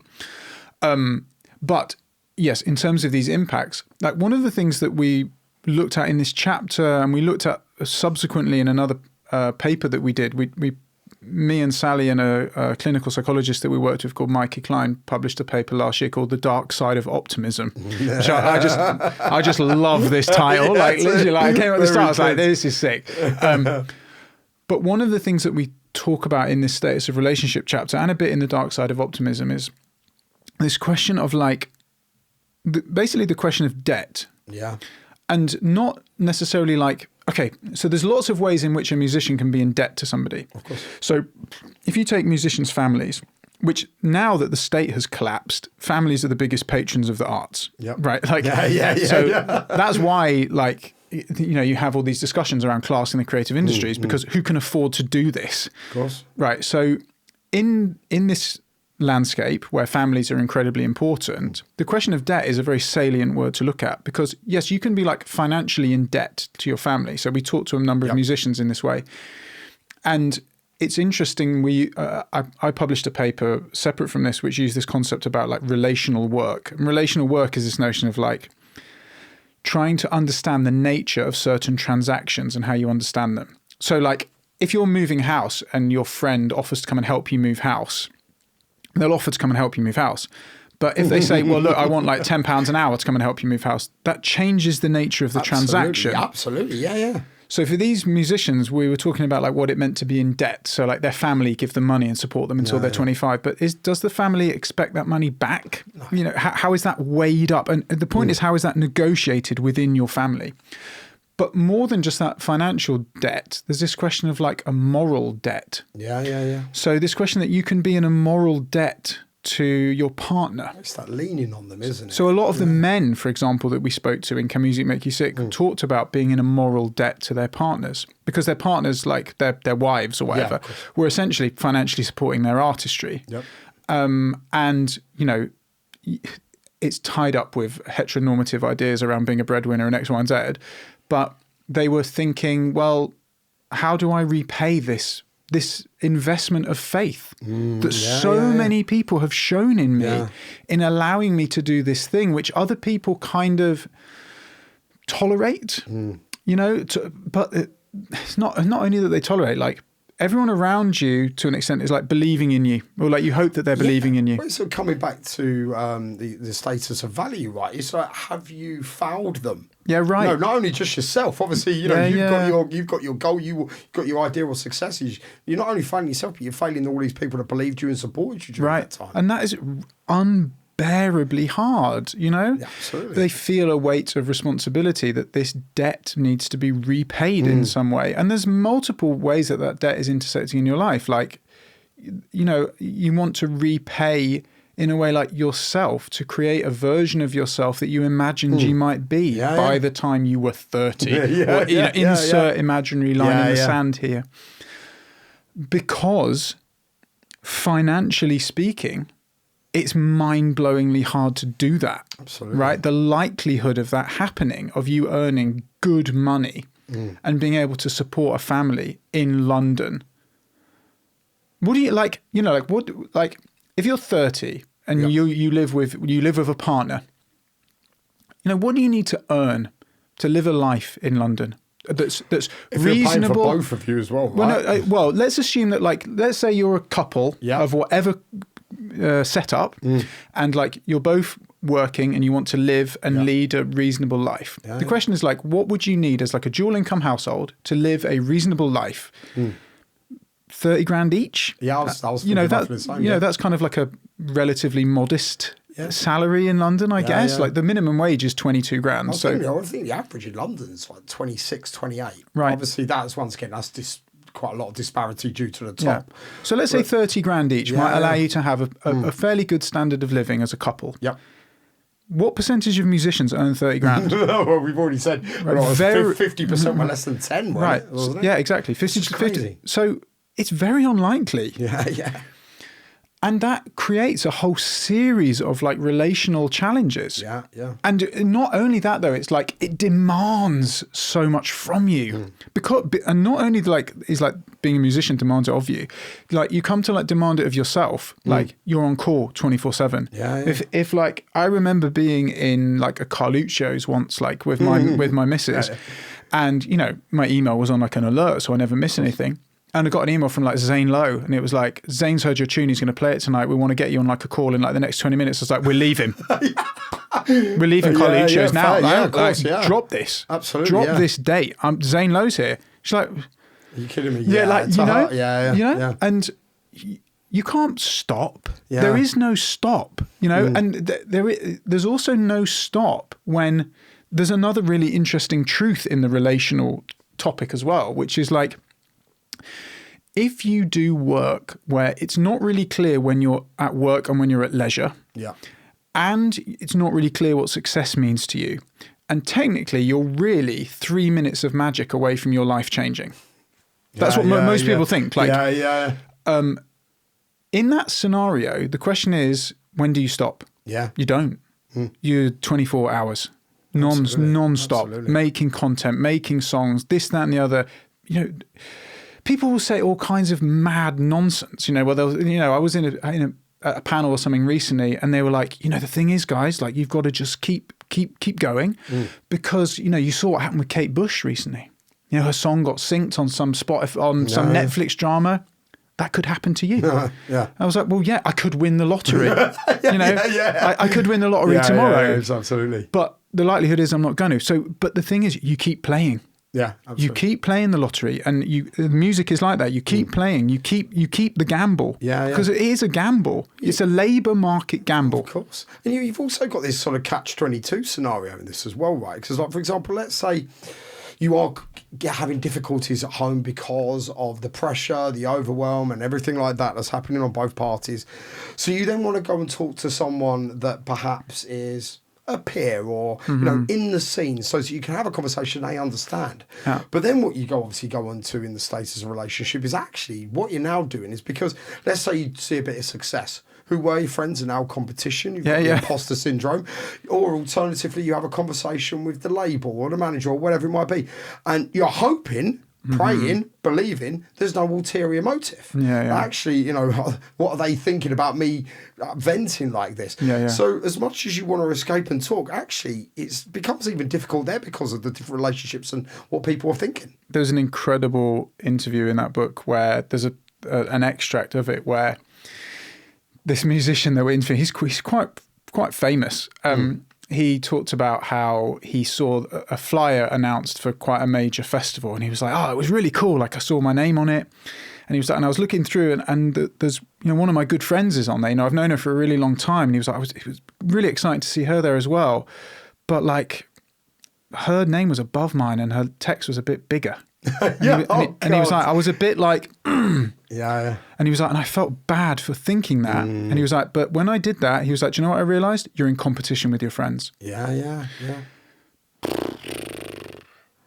a horrible thing. It's a really intense game. And like, again, you know, I'm sharing what a particular side of the angle of the argument. You know, there are incredibly enriching communities of artists that uplift and support each other every day. I see it. I go around and talk with them. I see it all the time. They are doing incredible things to support each other. It's a weird, wonderful. Sorry to jump in there, but it's a weird and wonderful thing that actually it's strangers that are kind of giving each other some peace. Whereas actually, as you say, you start looking at your friend who's in the same thing, and you're suddenly your competition, and you've also got that sort of kind of the social media facade is like, okay, this person looks like they're doing really, really well. Behind the scenes, they're having the same issues. Well, what's really funny about this is like, so I've been in talks with a number of organisations recently who were either launching or were in the process of launching, because we recommended it in Denmark, peer support groups. So I talked to a couple of people where some of these peer support groups have been set up in other industries. So I talked to someone I know in the film industry where they'd set one up. And they were like, like we set one up. And he was like, it was really difficult to get people to come. And we talked to some of the attendees once, and we said, you know, why do you think other people were not so willing to come? And he was like, and the person they spoke to was saying like, well, to be honest, even I wasn't really willing to come, because I thought that if I was seen here, people would think I was like a troublemaker, because everyone will know everybody because we're all in the film industry. So the thing with like peer support groups from like a clinical perspective is they have to be a non-competitive space. That's the whole point. They have to be non-hierarchical and non-competitive. Find me a non-competitive space in the music industry. Like, and in a way, like I had a really interesting conversation with another organisation recently where I was like, actually, in a way, one of the things that might be interesting to look at is whether you'd get more success from these peer support groups by bringing together people that are so diverse that they're not competing with each other. I was immediately thinking genre. So if you have a classical musician and a rapper, and then, but then also someone from film and TV, someone from journalism, someone from video game design. But even then, like I sometimes wonder, like, you know, if I was in the room, I'd be like, I could get my music synced in one of the games he's working on. You know? Mate, it's the ulterior motive. That's the game. That's absolutely. And maybe my perception of this is skewed from rap. Right, because rap is the most hustle genre. Well, the thing is, you've seen it firsthand, right? It's not just studies for you. You know, like. You've lived it. You saw the hustle you had to do, and as you say, coming from the boy in suburbia trying to make it big in the rap game. You know, how does that work? So I completely understand, but having lived that, surely it gives you definitely insight. And it's sort of a dual insight, isn't it, as well? Because like you hear it in these interviews. Like that's the other thing. Is like all of these findings and stuff that I share are like, this is what musicians tell us.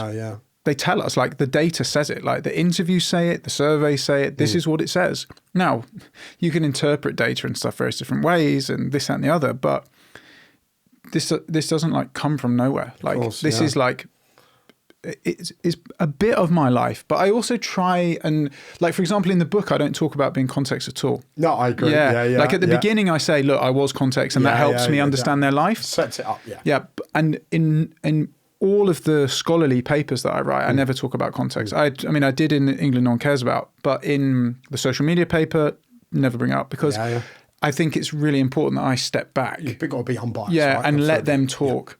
And of course it like, probably my experience peppers the way I hear what they say. But in the same way, everybody's experience peppers. It's you know, students, I teach like research methods and stuff to students and they'll say like, oh, I wonder what how you can be objective doing a study that looks like this. And I was like, what does it mean to be objective? You're not lighting a Bunsen burner. This isn't like year 11 science. Well, it's a survey as well, right? And when you go, as I say, like with the ones you did that help musicians, it's over 2,000 people. The surveys are even easier to be neutral because you can exactly. you can construct them. Yeah. So then it's just about how you interpret that data. But once again, I obviously haven't seen the exact survey, but I'd like to think it's not really up for interpretation. Yeah, I mean, many of the things are, you limit the scope for interpretation in some of them, right? Like we've got a study that's pending under review at the moment that's done in France. So like now I'll have like the UK, the US, Denmark, France and India. Yeah.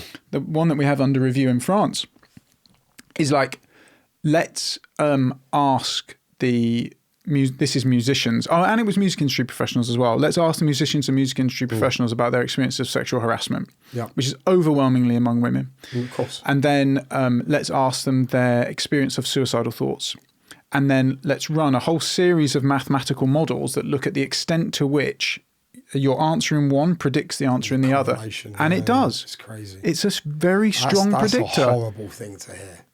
Brutal. It really is. The numbers are brutal. So, because that study was in part informed by that 60% discrepancy among women in music and women in the general population. And the hypothesis was like, maybe it's because sexual harassment is so high. 69% is huge. It's massive. So, there's certain numbers where it's like, yes, I could do a small study where I interviewed like 5 people. And, that's perfectly interesting and this and that. But you want to collect big survey data and large sets of interviews if you can, where possible. Can Music Make You Sick is like 30 musicians. The one in Denmark was like 17 or 18. Hopefully I'll be able to do some in India. That would be nice. I need to get some funding to do that in India. But at the minute, the India one is just the survey. This is what musicians say and musicians tell us. Well, I really appreciate you going through that, because what I find quite, fun is definitely not the right word, but the way, obviously, you've categorised these 3 elements, as I say, the work, the value, and the relationships, but actually how they're so intrinsically linked.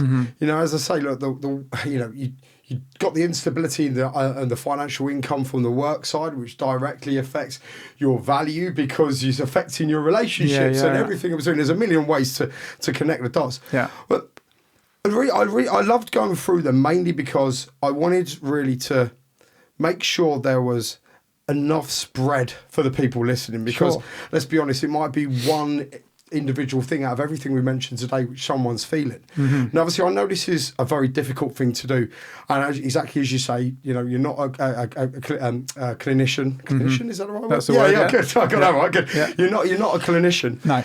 But if anyone was having problems, yeah, needed someone to talk to. I know we've already spoke about these forums and things like that, which are obviously great. Yeah. But do you have any sort of suggestions rather than advice, perhaps? Yeah. So the first one that I would say is like there are a number of like organizations that work like their sole function is like dealing with musicians' mental health, and they do like unbelievable, incredible work. And well, obviously, sorry to jump in, but obviously coming back to Music Minds Matter. Yeah, right? Music Minds Matter directly come from what you did. You know, that's a helpline that you can call, and you know, they have certain eligibility criteria and this and the other. That's for them to decide. But you know, there's an organisation like Music Minds Matter. There are organisations like the Music Industry Therapist Collective. There are organisations like BAPAM.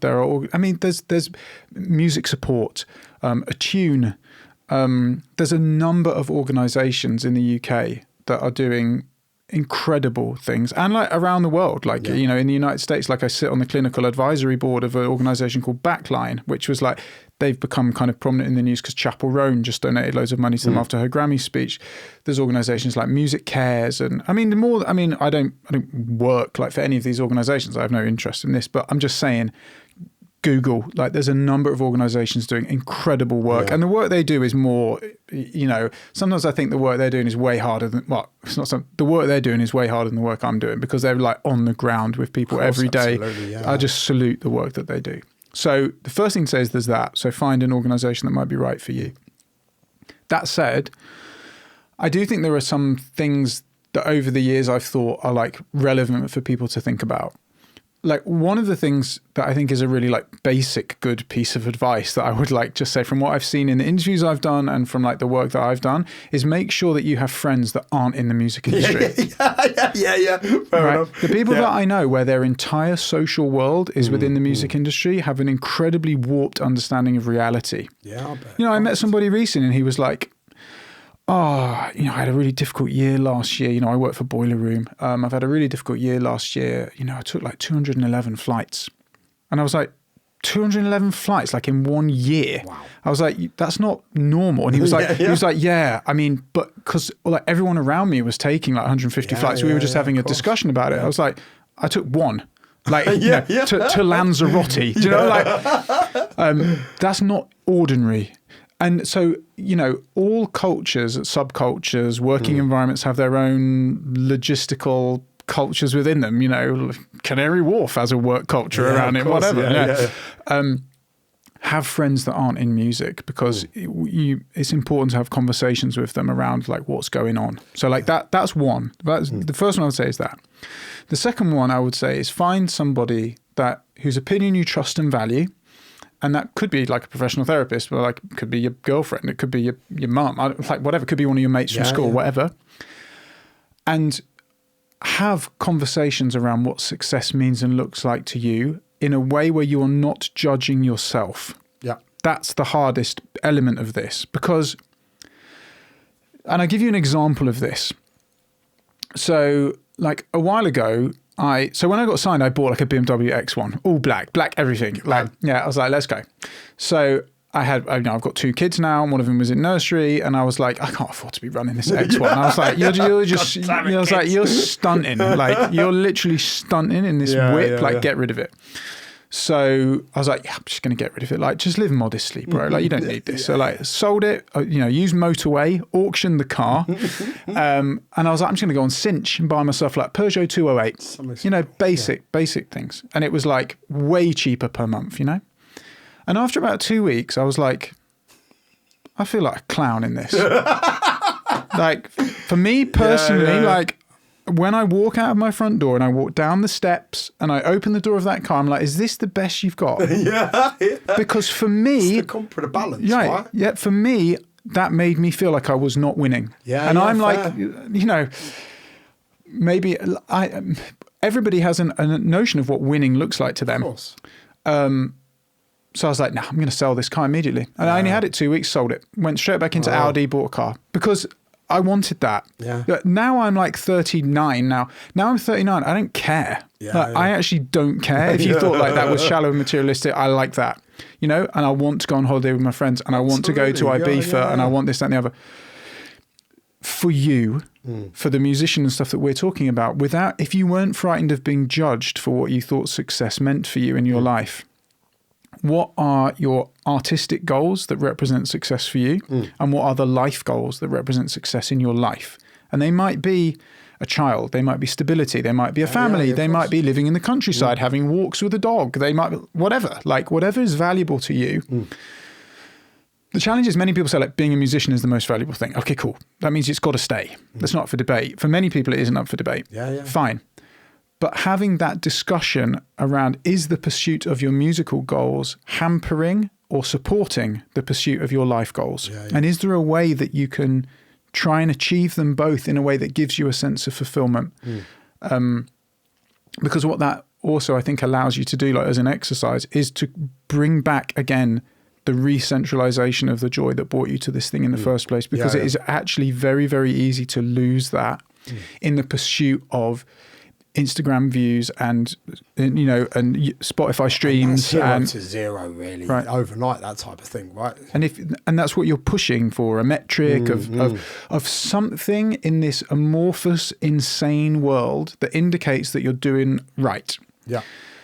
But that to me is an important weighing up exercise. So having friends outside the music industry is one. Weighing up exercise around whether or not you feel that you're successful or not is another.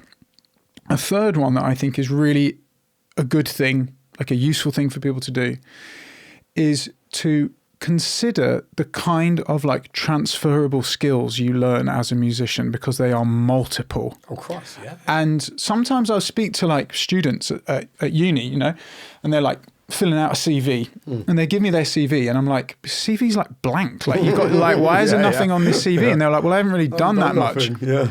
And I'll be like, well, hold on a minute. Aren't you like writing press releases, like releasing stuff online, like creating social media assets? Negotiations. Right. Christ, there's so many elements. I was like, sell yourself, bro. Like, but they don't think like that because they're just being a musician. Yeah. Being a musician requires an incredible skill set. And like now when I look at the job I've got now, a lot of the reason I have this job is because I was a rapper. Like it helps me public speaking, it helps me hustle my way into an interview, all like loads of stuff. So acknowledging that, and this is, and so then there's a B that's related to this. You haven't lost if you have to take a job. Yeah, absolutely, of course. The number of musicians that are also working in ordinary jobs, they might not say it. I know many that are Uber drivers, do satellite, just random part-time crap just to get just to get them over the line. And many people as well. Like I remember hearing a really interesting interview with either it was like K Coke or it might have been with Chip or something like that. And he was like, there comes a point where I was so hood famous that I couldn't take my job in Sainsbury's anymore. Like, but like I still wasn't making enough money. Yeah. Okay, so for some it's difficult. Maybe a public-facing job isn't for you. Maybe you don't want to be working in the local pub. Yeah. But it's not a loss to have taken a job, and many people are. But I think a lot of people don't know that. So there's that. So is that 4 things? I don't know. Yeah, like those 4 things. I also think like for other, this doesn't so much help the musician who's like going through something that's struggling at once, but I'm a big like advocate of people just like being real. Yep. Be real about the job you do, where you live. Is your mum giving you money? It's not like I need to see a bank statement, but it's like, don't lie to these kids about the game, because the game is really hard. Stop lying. Yeah. Well, I think a lot more people are in that situation than others think, right? And I think that's not just music. I think that's just generally in the world. It's the fact that, you think all these people, and as I say, coming back to the point I made earlier about social media giving this sort of kind of incorrect facade or this incorrect perception of what someone's life is like, all happy smiles, oh look at me, how amazing it is, but actually behind the scenes, as you say, a completely different way of life. So this is the 5th thing I would say as well. So the 5th, like, I don't know if it's a tip or whatever, but what I see from my research and my work is try and reach an accommodative psychological understanding that Instagram isn't real. Yeah. Like, fair. And draw your boundaries around social media in a way that makes sense to you. That's hard to do. I'm not saying that's easy to do, but use social media in a mindful, purposeful way. Yeah. You're on it to share a particular thing, tap out. And acknowledge that every single other person there is curating an identity as well. I'm not saying that that's easy to do, but I just worked with some clinical psychologists to produce a pamphlet, and it's called Flourishing Online, a musician's guide to staying healthy on social media. It's free to download, and it contains a whole bunch of things written by these clinicians. I don't have the clinical nous. But much of that is around boundaried, mindful, purposeful use of social media that aligns with like what you want from your life. Because if you live in that abstraction, your view of the world is warped. Absolutely, of course, yeah. So that's another one that I would say. Seems to be a bit of a running theme about just that real reality check. Actually realise that it's not all fun and games online. There is a story behind the camera. Yeah. There is this understanding what your goals are and actually understand if you've achieved and what's making you happy, making sure it's just this stop for a second. Yeah, stop. Have a look and be real. Yeah. And I'm not for one moment pretending that that's easy to do. Of course, it's really tough to do. But hopefully within those kind of 4 or 5 things there, they're some of the things I see most prominently in my research anyway, where I think reflecting on these conversations would be helpful in some way. Yeah. Because it's also like weighing up the risks that you're taking. many things in life are a risk. Going on Tinder is a risk. Like deciding who you want to marry is a risk. Yeah. Having a child is a risk. Or, there's lots of things that are a risk. Deciding to be a career musician is a risk. Yeah, absolutely. And it's a risk that might not work out in the way that you might want it to. So this probably brings me to like the final thing that I would say is try and have a flexible and accommodating definition of success that is sufficiently elastic that it allows you to inhabit it throughout your life as an exercise in self-care more than anything. Because if your prism of success is very narrow, what happens when you don't hit it? Yeah. Your heart breaks. That's what happens. Absolutely. So you need to keep that. Oh, so then there's a seventh one I would say. There's actually quite a few. And the seventh one I would say as well is like try to focus your efforts and your energies on the things that you can control. Yeah. And try, where possible, not to dwell on the things that you cannot control. You can't control the algorithm. Yeah, of course. You can't control your YouTube comments. Yep.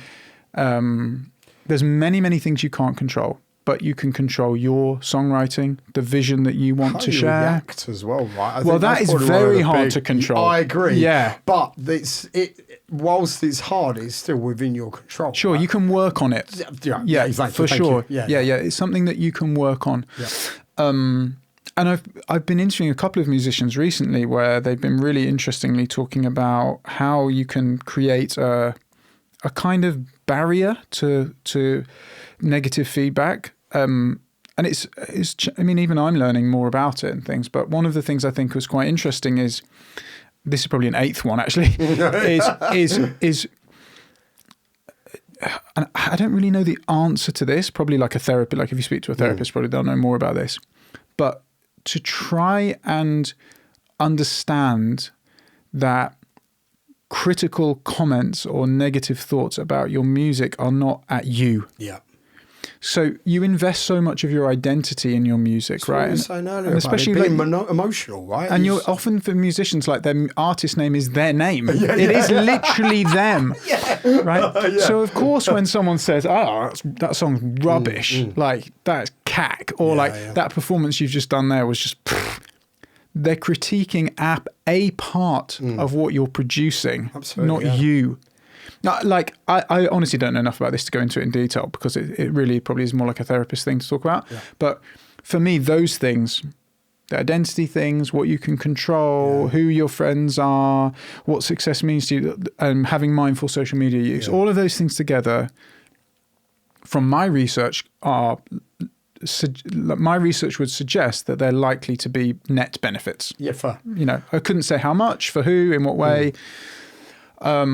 Just sorry to jump in, George, but it's location and getting away. Because, like, for example, I'm thinking here, right, and obviously what you're saying now, I was thinking to myself, actually, you know what? If you are getting bad press, or you're having this issue or having that, if you're a musician, the likelihood is you're probably going to be working from home most of the time. Mm-hmm. So you've not got this space or this opportunity to go, right, I'm coming away from music. It's because it's where you live, it's where you sleep, it's where you have fun. Do you think that comes into it? And obviously let's not dwell on it, but like, does the location element and not having that escape? Yeah, I mean, what you're referring to there, we talk a little bit about it in the book, of like the dissolution of work and leisure. Yeah. Now, many jobs post-COVID have had a dissolution of work and leisure. Yeah. But I don't know, like, my wife works in a primary school. Like, she leaves at 7:00 in the morning. She gets back at 5:00. And yes, she brings some of her work home with her if she's had a very difficult, child safety issue or something, or, social services have been called in. Yeah. She'll ruminate on that. And she of course she brings her work home with her, but a lot of it stays there. Yeah, of course. Absolutely. Yeah. It stays in the school, classroom, and that's where she leaves it. Well, so sorry I don't know if you ever watched Scrubs. No, I haven't. So it was when I was a bit younger. So I'm similar to you, I'm 40, right? So Scrubs was this like kind of, I remember it. It's a comedy about being in a hospital. Yeah. And there's like the head of medicine, the top boy in the hospital. Mm-hmm. And basically everyone, he's all gruff and mean and miserable and blah, blah, blah. And there's this one episode where, like, literally, I can't remember the exact context of it, but essentially it's like him being all frustrated and pissed off. And then basically they do like a zoom in on his feet stepping off of the hospital property. Right. And he goes, and then basically walks off right. whistling like super happy. Right. It always reminded me of like the stepping away thing. Well, there is no escape from this game. Like absolutely. in music, there is no escape, and I'm sure there's many things as well where there's no escape. Probably journalists might say they have no escape. There's a great book that's just been published by Mark Hughes that's looking at well-being in all different kinds of creative careers. I'm sure there's many overlaps in others. I just don't personally know about them. The one I know about is in music, and sometimes there's like, I think people maybe sometimes worry that there's like a bit of a musical exceptionalism argument that's foregrounded, that like music is the only place that has all of these challenges. It's just one of the places. Of course, absolutely. But it's a place that has a particular confluence of challenges that intersect in a way that I think is particularly interesting. And the suicide data demonstrates the extent to which it is serious. Yeah. Like it's clearly serious, and it's something, and it's a special case in that it's so terrible. Absolutely. Well, one of the things you said earlier, and I'm glad you just brought it back up because I really wanted to make a point of this. I think you said, "Oh, maybe I should do some research on the happy stuff," but actually, no. I'm glad that you've done it, and I'm glad. And I'm not saying it's pessimistic, but it's the whole point of it is about bringing to the attention of the challenges that musicians are having, which aren't because they're a tortured artist, because that's how artists are. As you say, you're making it real, coming back to your point about actually what the industry is like. And actually the amount of people that I've no doubt experienced at least one or more of the topics that were points we've raised today, it's going to be a crazy percentage. Percentage. Yeah. It's everywhere. Like mental ill health is like the water that we swim in working in music. It's everywhere. So yes, we can have a optimistic, upbeat conversation about how wonderful X, Y, and Z is, but this is also part of it. This is absolutely part of it, and it's an important part of it, because I remember when me and Sally were doing the interviews for this book in 2017, like that's almost 10 years ago now. But the number of musicians that sat opposite us and they were like, thank God someone is asking us about this and is listening to what we're saying. That's so sad, isn't it? And then the same then was true in Denmark. Right. So in Denmark, the interviews there were like 2023 and they were like, no one's been having this conversation with us. God for people like you, and listening to it and listening to it and taking it seriously, not being like, this is trivial. And like now in India, like the research project that I've just launched in India is called It's Time to Talk. Because no one is talking about it, So it's like, talk and I will listen. Do you know what I mean? And also, that's the other thing as well that me and Sally wrote about this in the paper in Denmark as well, is we use this concept of believability, which is like a whole nother discussion for us to get into that came, but it's about believing people when they say things to you. And not just being like, oh, okay. No, like the longest interview in Can Music Make You Sick was nearly 5 hours long. Wow. This is not like 30 minutes, tell me a bit about your life. Like, let's sit and talk, serious stuff, and let's listen. And let's share what you've said.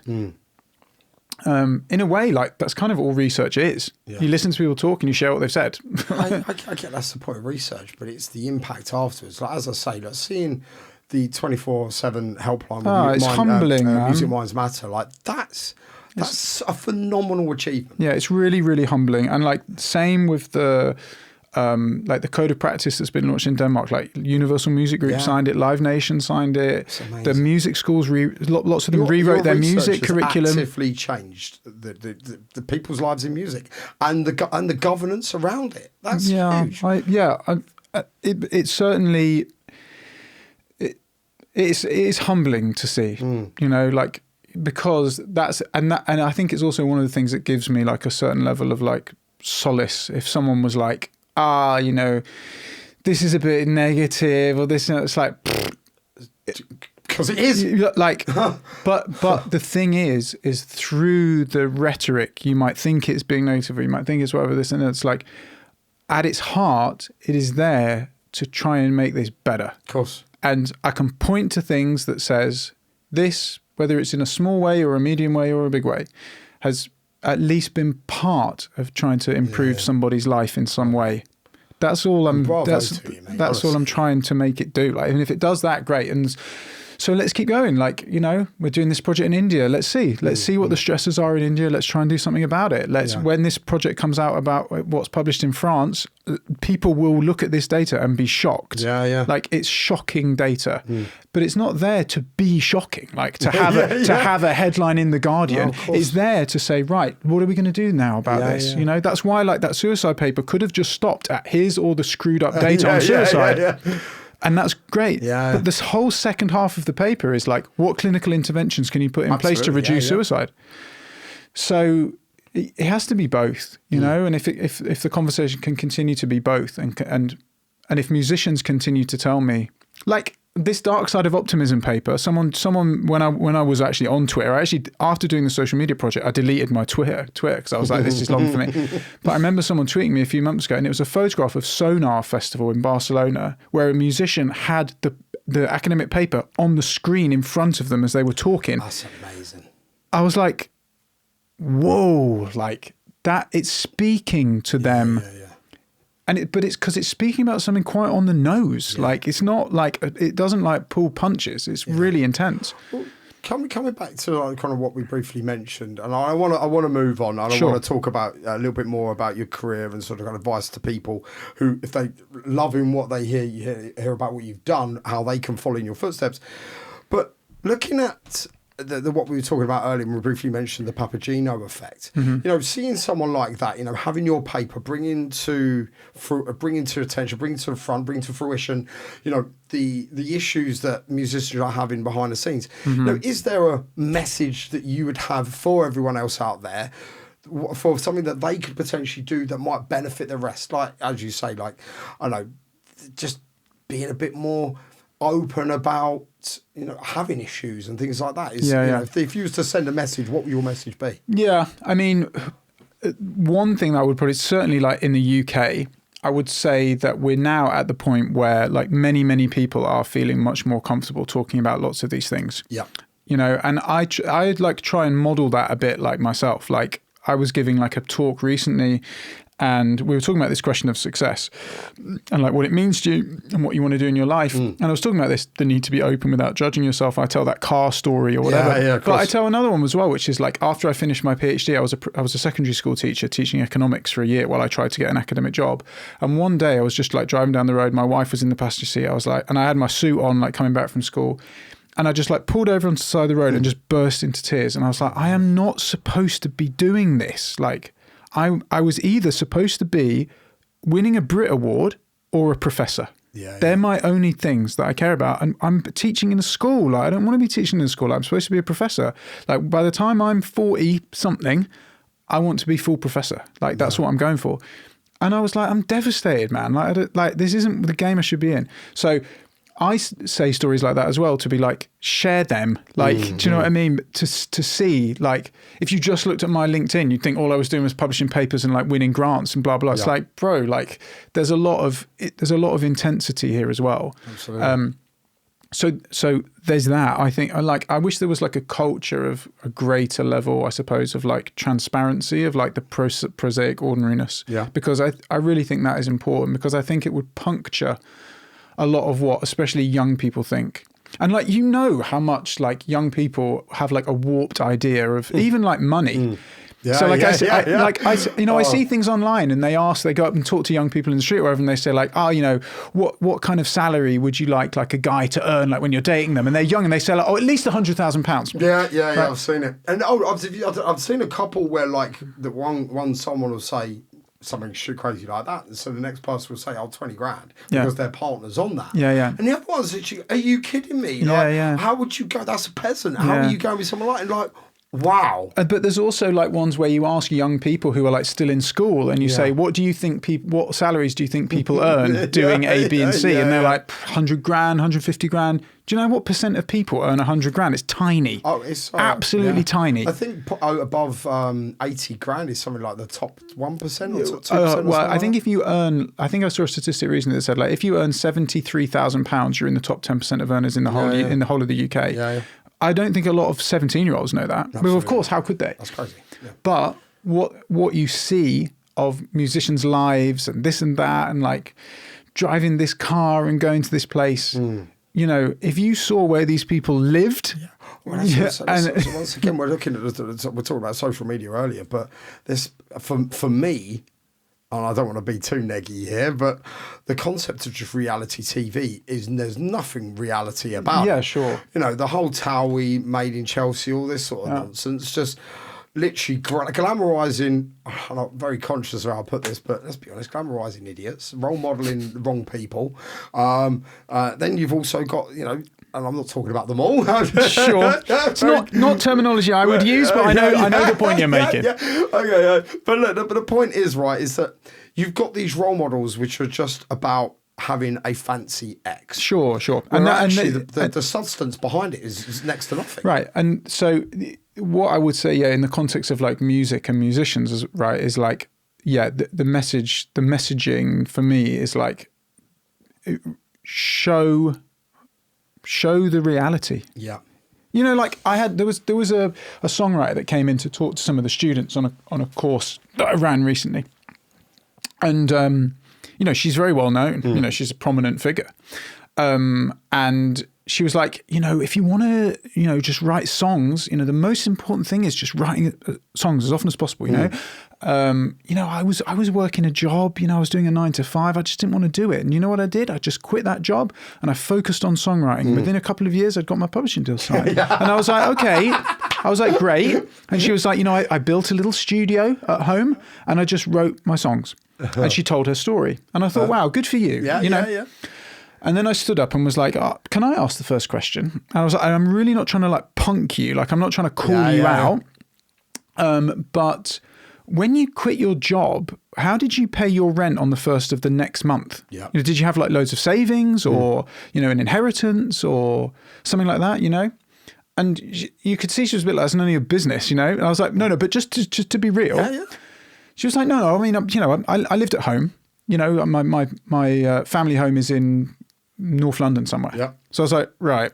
And I was like, okay. And you said like you sort of built a studio. And she was like, yeah, it's like in the shed, like at the bottom of my garden. It's like at my family home. I was like, case closed. Your life isn't real. You're not being real. Like if you're paying £1,200 a month to Foxtons, you better get £1,200 the next month. You know, and if your mum lives in North London, great, but say that. Because you're everything had been dressed up in this language of like, well, that's privilege.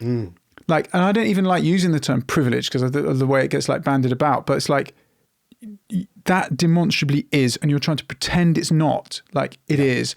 Living in London is a privilege. Like if your family home is here, be real. If you've inherited your house, say.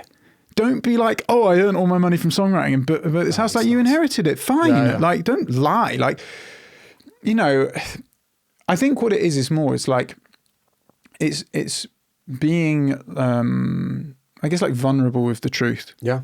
You know?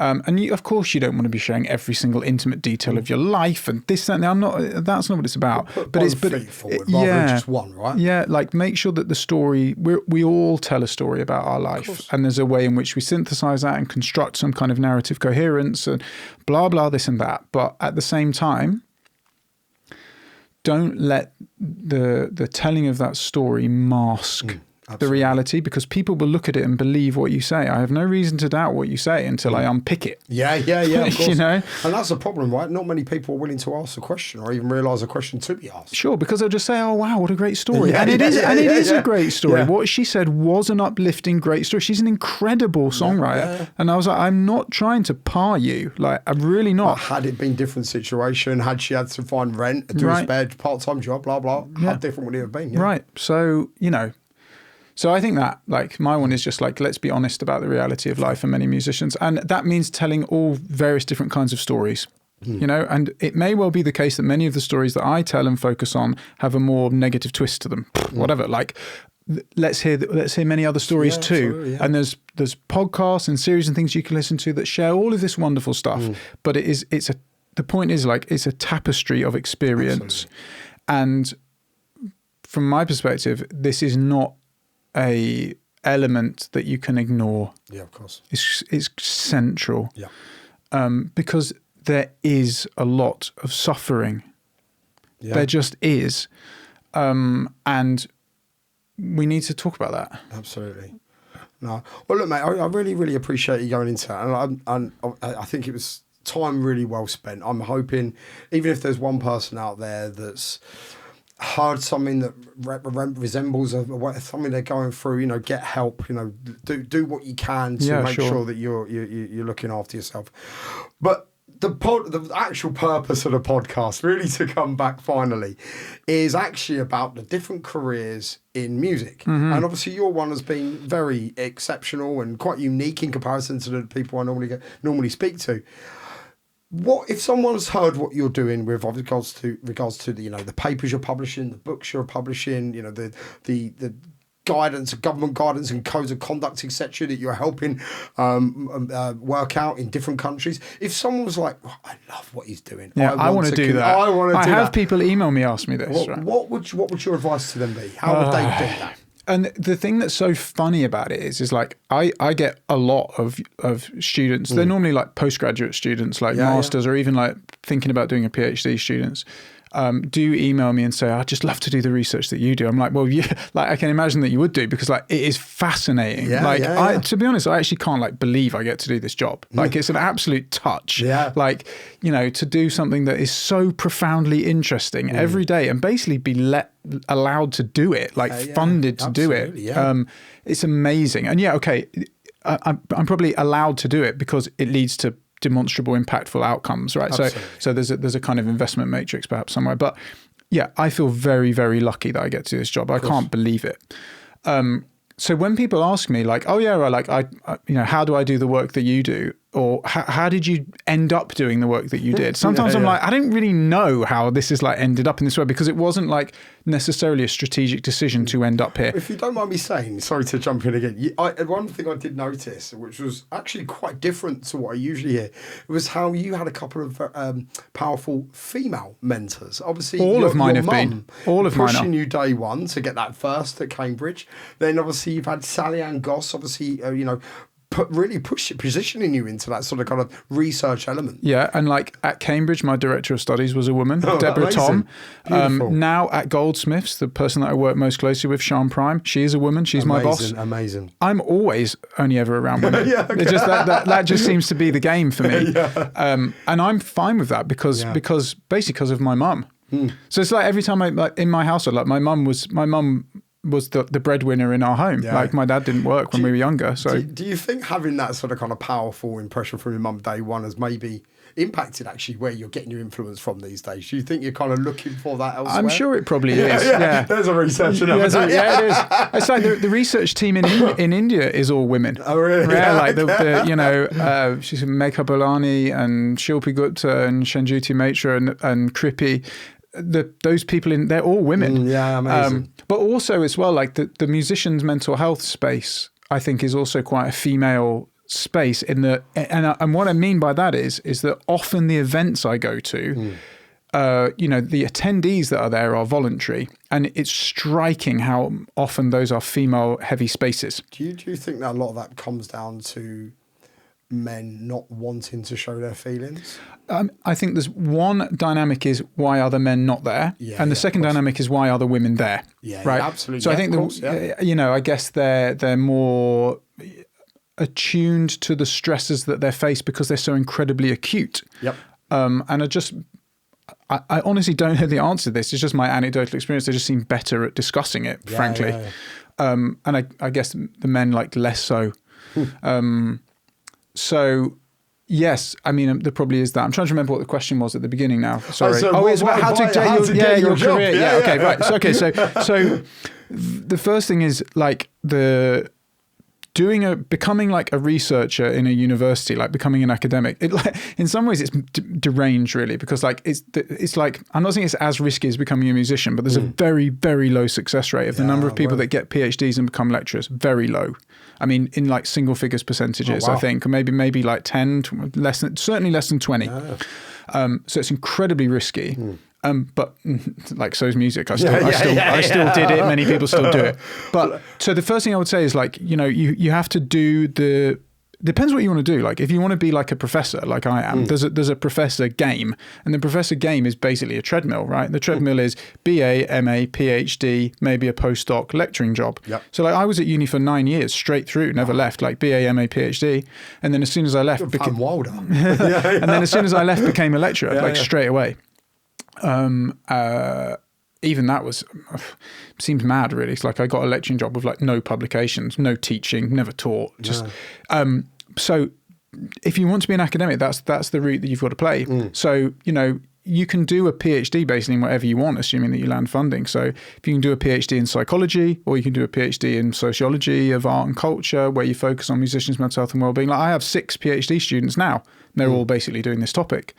And I guess some of them might want to go on and do something similar to what I do now because they're interested in it too. So like there's that route. I guess there's like another kind of route, which is someone who might want to like work in this field, but who doesn't want to be like an academic and everything that involves. Yep. So people that might want to be like therapists that work with a musician. Great. So there's like specific therapy qualifications that people can go on to do after doing their degree. And there are organizations that like just work on the mental health of musicians. All of these charities, some of the companies that I've mentioned, various others. I mean, you go on the Musicians Union website, they have a great list of all of the ones in the UK. I mean, what I've always done, and like I did this when I got my job. So like when I became a lecturer, I didn't really know how to progress.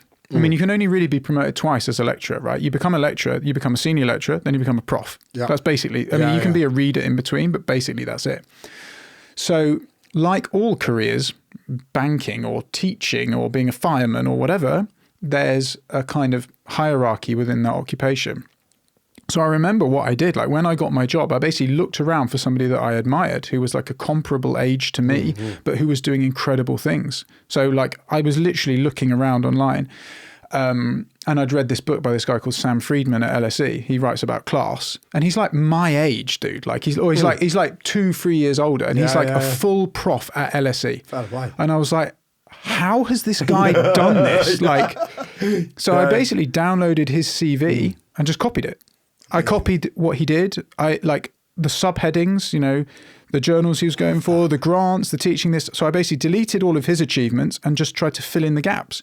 Fantastic. I met him recently, and I was and I said, "Can you look at my CV? Because like I want your job fairly soon." And I was like, "I hope you don't think this is weird, but you're going to see that the format is identical to yours because about 10 years ago I downloaded it and copied it." Yeah. But what this also like speaks to is like you want somebody's job essentially, or to do something similar to what they do. Look at what they've done. Just look at their CV and the things that they've achieved, and often like just reach out to them. Like my friend actually knew Sam Friedman somehow or whatever, and he just introduced us together. But like I just hit him up and was like, can I just chat with you about my life and career? Because I didn't really know how to become a professor. I didn't have like a career plan of really knowing what journals. I didn't know how to hustle. Right? Yeah, hustle. Do you think that come back? Do you reckon the roots from that come from the rapper side? It is from that. It's all from that. So now, like, I am a professor in the same way that I was a rapper. Yeah. So, like, compared to a lot of people around me, it's like I publish fast, I work fast, I try and win grant money fast, I do stuff around the world fast. Like, I don't know how to stop. Yeah. I actually don't know what that looks like. And sometimes that is really profoundly overwhelming for me. Like the other day I was chatting to a team in India and I was like, I'm drowning here, man, because like I'm running these projects. I'm like, I've got 2 kids. They were sick. They kept knocking each other out. They had to be at home with me from school. I was like, I'm exhausted. I was like, bro, I'm tired. But then I was like talking to them. I was like, when I see my mum, I'm always like, this is your fault. Because I'm like, you've made me so competitive. Like she is like, my mum is like a superwoman. Like she was one of these people when I was a child who was like one of these superheads, who was like the government had highlighted, like, look the way they turn schools around. She's unreal. And so that's been my life. Go. Like win, move up, bigger house, bigger this, bigger that, go. So, and I'm not saying everybody needs to do that. I mean, that's bonkers. But what I am saying you don't need to be a rapper to become a letter professor. No, you don't. But there are many principles in that are important. And I speak to a lot of younger people, say like 3rd-year students of mine, and they're like, oh, I really want to work for this company, or I'd love to do this work here, and I'd love to do this and that. And I was like, email them, go ask for a coffee. And they were like, but what would I say? Especially like the young women.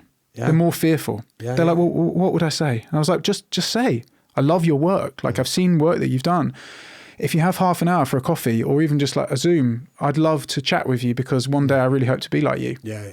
Like I get emails like that all the time and say yes all the time. And genuine rawness of an approach like that as well. Like, what are you going to say? No. You're not going to be like, no. Like, I might email back and say, look, I am swamped right now.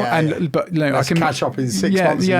But let's do it. Put it in the diary. Like, and then they'll email the students. Then will come back to me and say, I emailed them 2 weeks ago, but they haven't replied. I was like, chase them. Yeah. And they're like, well, but am I going? Isn't that rude? It's like, no, like, just come on, like, So, look, if you want to do work like I do, like, it depends what element of it I suppose that you want to do. If you want to work like clinically with musicians and like be on the ground, changing people's lives in that like quotidian sense day to day. That's not what I do. So, but there are say that. But there are people that do.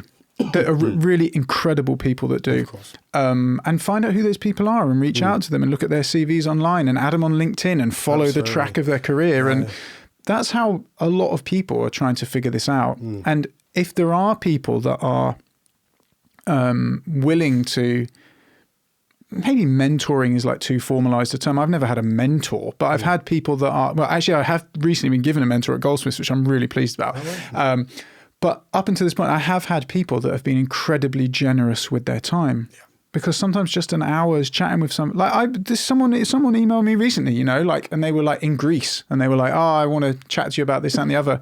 And I was like, of course, met them online, had a conversation with them. And they were sending me these emails like, this conversation has really clarified what I want to do with my life. Cool. Like if that can be helpful, amazing. Yeah. Many people are happy to do that. Like they're busy. They might miss your email first time around, but second and third time, they're like, okay, you're serious. But they're not going to reach out to you. You've got to do it to them. So I think, as you say, is that because you've had the hustle yourself and you see how you've achieved what you've achieved with the help of this person and that person, it's about giving back. It's the circle of life, right? Sure. So if you see someone, as you say, there's dropped you a couple of persevered and they've dropped you a couple of messages, you're going to make the effort. Yeah. So I say that to people a lot, like just reach out to people. I won't put your phone number online. I'm joking. But reach out to people who you respect. Of course, absolutely.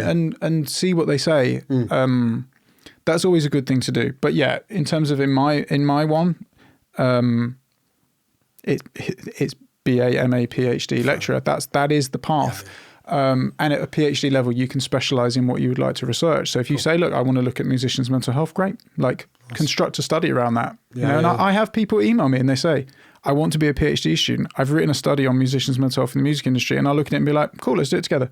Amazing. So that's how many of my PhD students are with me now. That's wicked. It's great. That's awesome, Everything's a hustle, man. Yeah.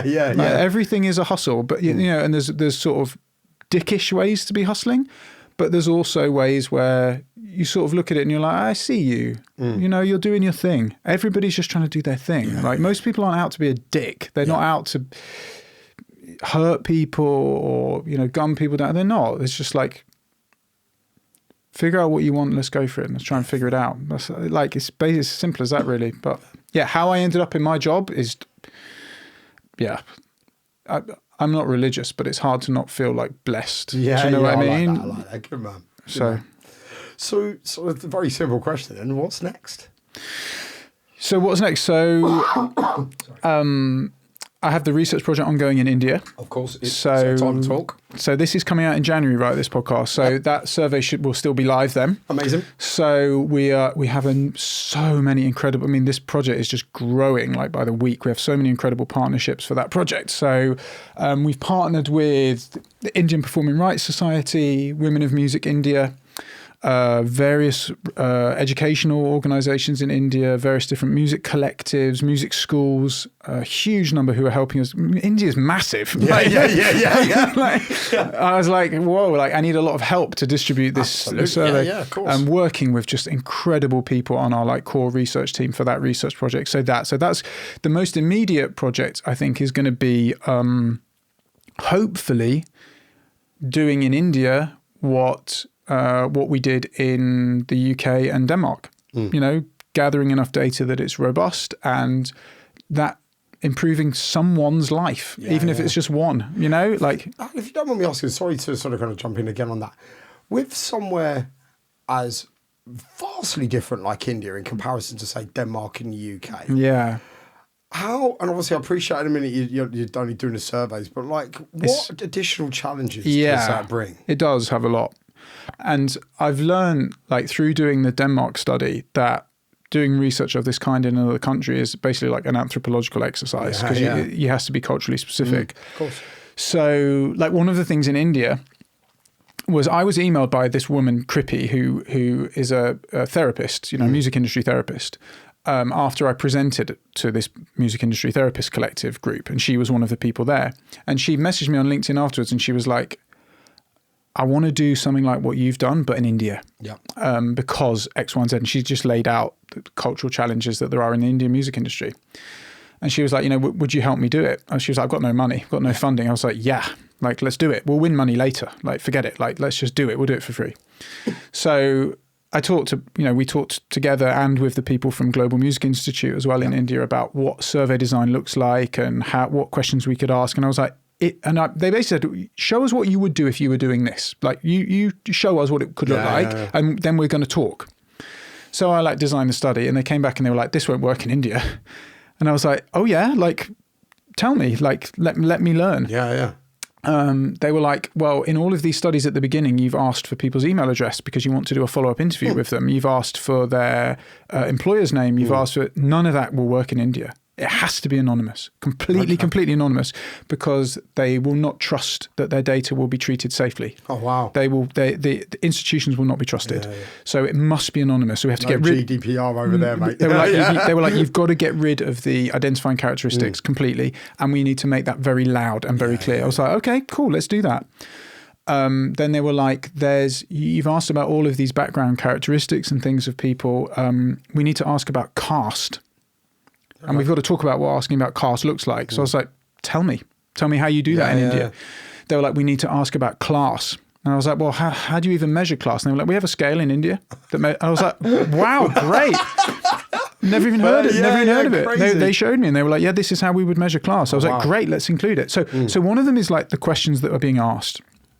Then the second thing as well, they were helping me to understand and learn about is like how they are asked. So there's like this standardized question where you could ask people about suicidal thoughts and behaviors. And they were like, it will shock an Indian musician to be asked this question. Do you need to be asking this question?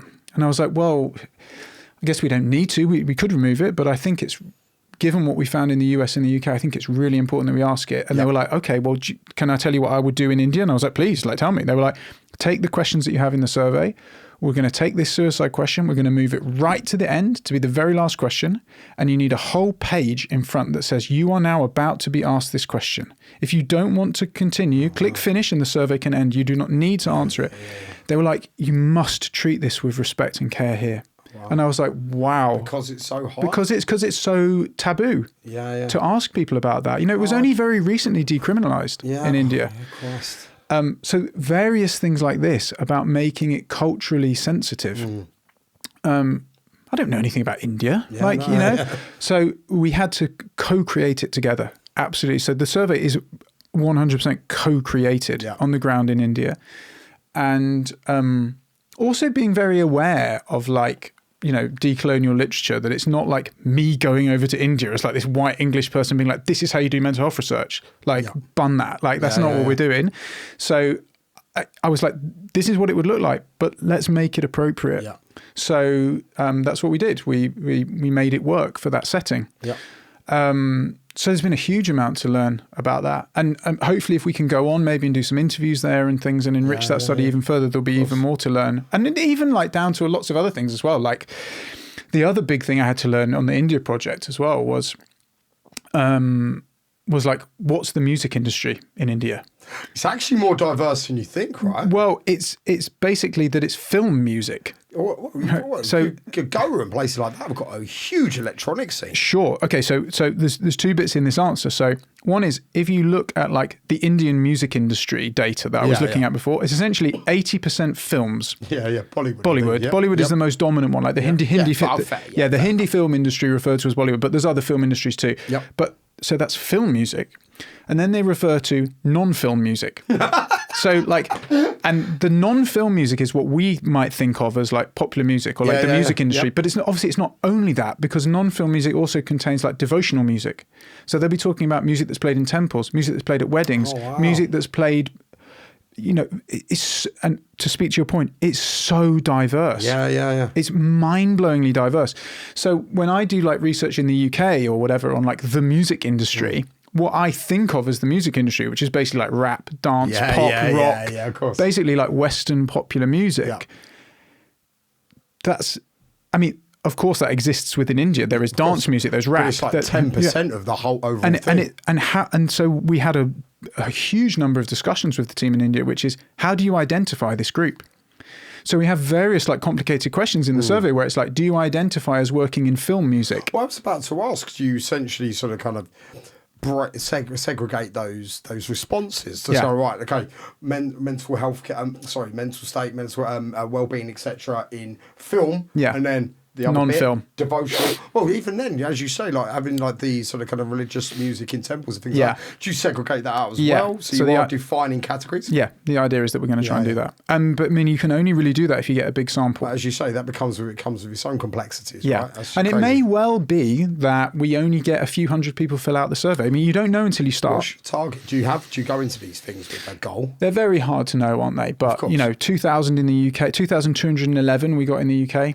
In Denmark, the number was like 1,900. It would be nice if it was higher than that, given the size of India. And it's like, even if you got 2,000, the extent to which that would be representative of a country as massive as India would be up for debate as well. So, of course, if it could be 5,000, amazing. Let's see. But, you know, we've had a number of discussions with the team in India where they did say, look, it's a real uphill battle in India to get people to complete a survey for various understandable cultural reasons rooted in distrust. So it may well be that soon after this podcast comes out, we only get a few hundred. And okay, but and that's a risk you take when you launch a research project. But we are throwing everything at this. I mean, you could not find a team more dedicated in India than the people that we're working with that are mobilizing resources on the ground. Let's see. I mean, all research project you just see. I mean, when we started Can Music Make You Sick, the target was 500 people. Oh, really? Yeah, that was the target. Oh, that's amazing. Was to get 500 responses. Oh, what an achievement in the end, then.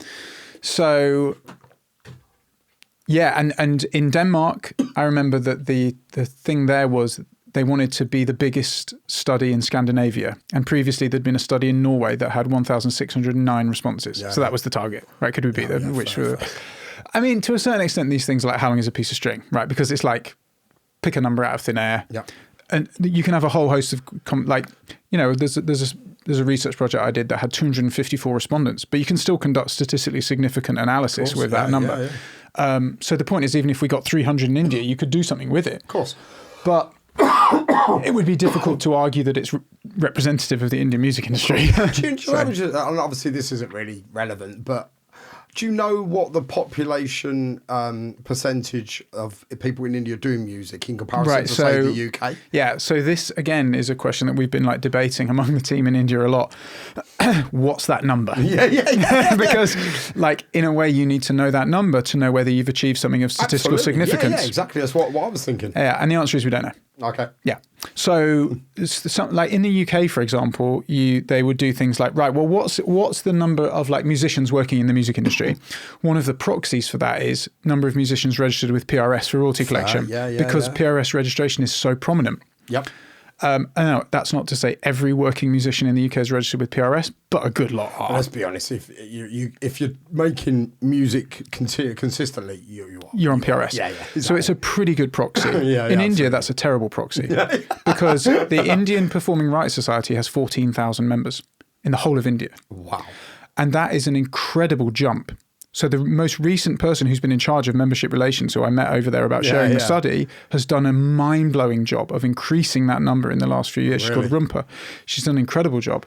But to pretend there's 14,000 musicians in India is bonkers. I mean, for example, the Royalty Collection Society in Denmark that distributed our survey there, that had 56,000 members in Denmark. I mean, the whole of Denmark is smaller than London. So that's not the point is that's not a suitable proxy in India. And the honest answer is I don't know at the moment. We're trying to see if we can figure that number out more precisely. Because if I gave you a number now, it would be like a guesstimate. Yeah, of course. But you're right; it's an important number to know the answer to. So but it's a really excellent question about the challenges of doing research. I mean, I've never done research outside the global north. I've never done global south research. Yeah. And I'm very aware of what I don't know, you know, like, so when I was talking to them about survey distribution and partnerships, I was like, you tell me what would work in this culture, in this industry here. Because I was saying to them, what we really want to do is we need to partner with someone with a big database and email them. And they were like, no, you don't. And I was like, really? Because like that seems like the most appropriate method of survey distribution in the countries I've done it in. And they were like, yeah, it probably works there. But in India, people will open that email and go, I don't trust you. Oh, wow. So they were like, it needs to be something else. So you've got to build the trust first. And then build the trust. And so one of the things that made me realize this as well, like, you know, you never stop learning. Like, I don't know the answer. Like, but one of the things that made me realize this is when I first started that project, I looked at this thing called the Indian National Mental Health Survey that they recently did. And I thought, oh, great, I'll copy that. Because that will give me a framework that we could apply in the music industry to allow us to compare. So that had 35,000 respondents weighted across all of India. So it was like, it was weighted. So they managed to get 35,000 and it was a representative sample. So I thought, right, how have they done that? Let's go into their methodology section.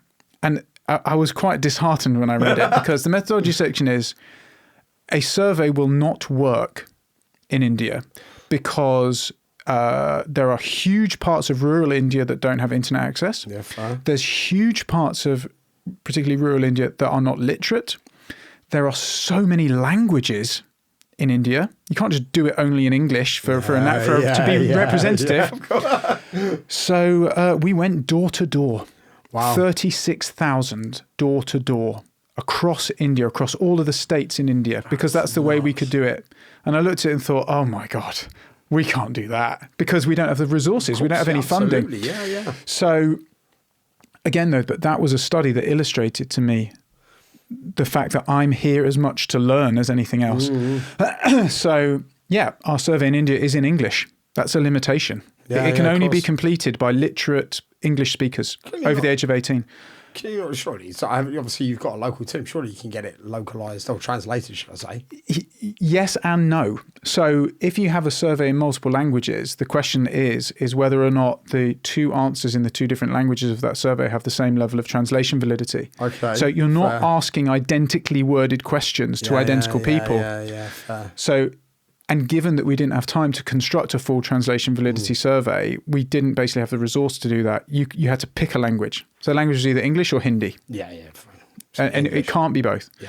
I mean, it's theoretically possible that it could be both, but it's more work behind the scenes. Yeah, and it's a kind of arduous methodological explanation as to why. I don't know how many. Yeah. I'm sure the people listening to this podcast are already like, this guy's gone on quite a bit here. Like, it's getting a bit boring now. You might have to edit this a bit. Because it's quite a long chat. Like, I love chatting about it too. Me too. But I don't know if your listeners care. But it's hard. I don't know what listeners are on. I've got this far anyway, so I won't worry so much about it. You crack on. So it's a lot to learn, basically. Yeah. So what's next? The India project.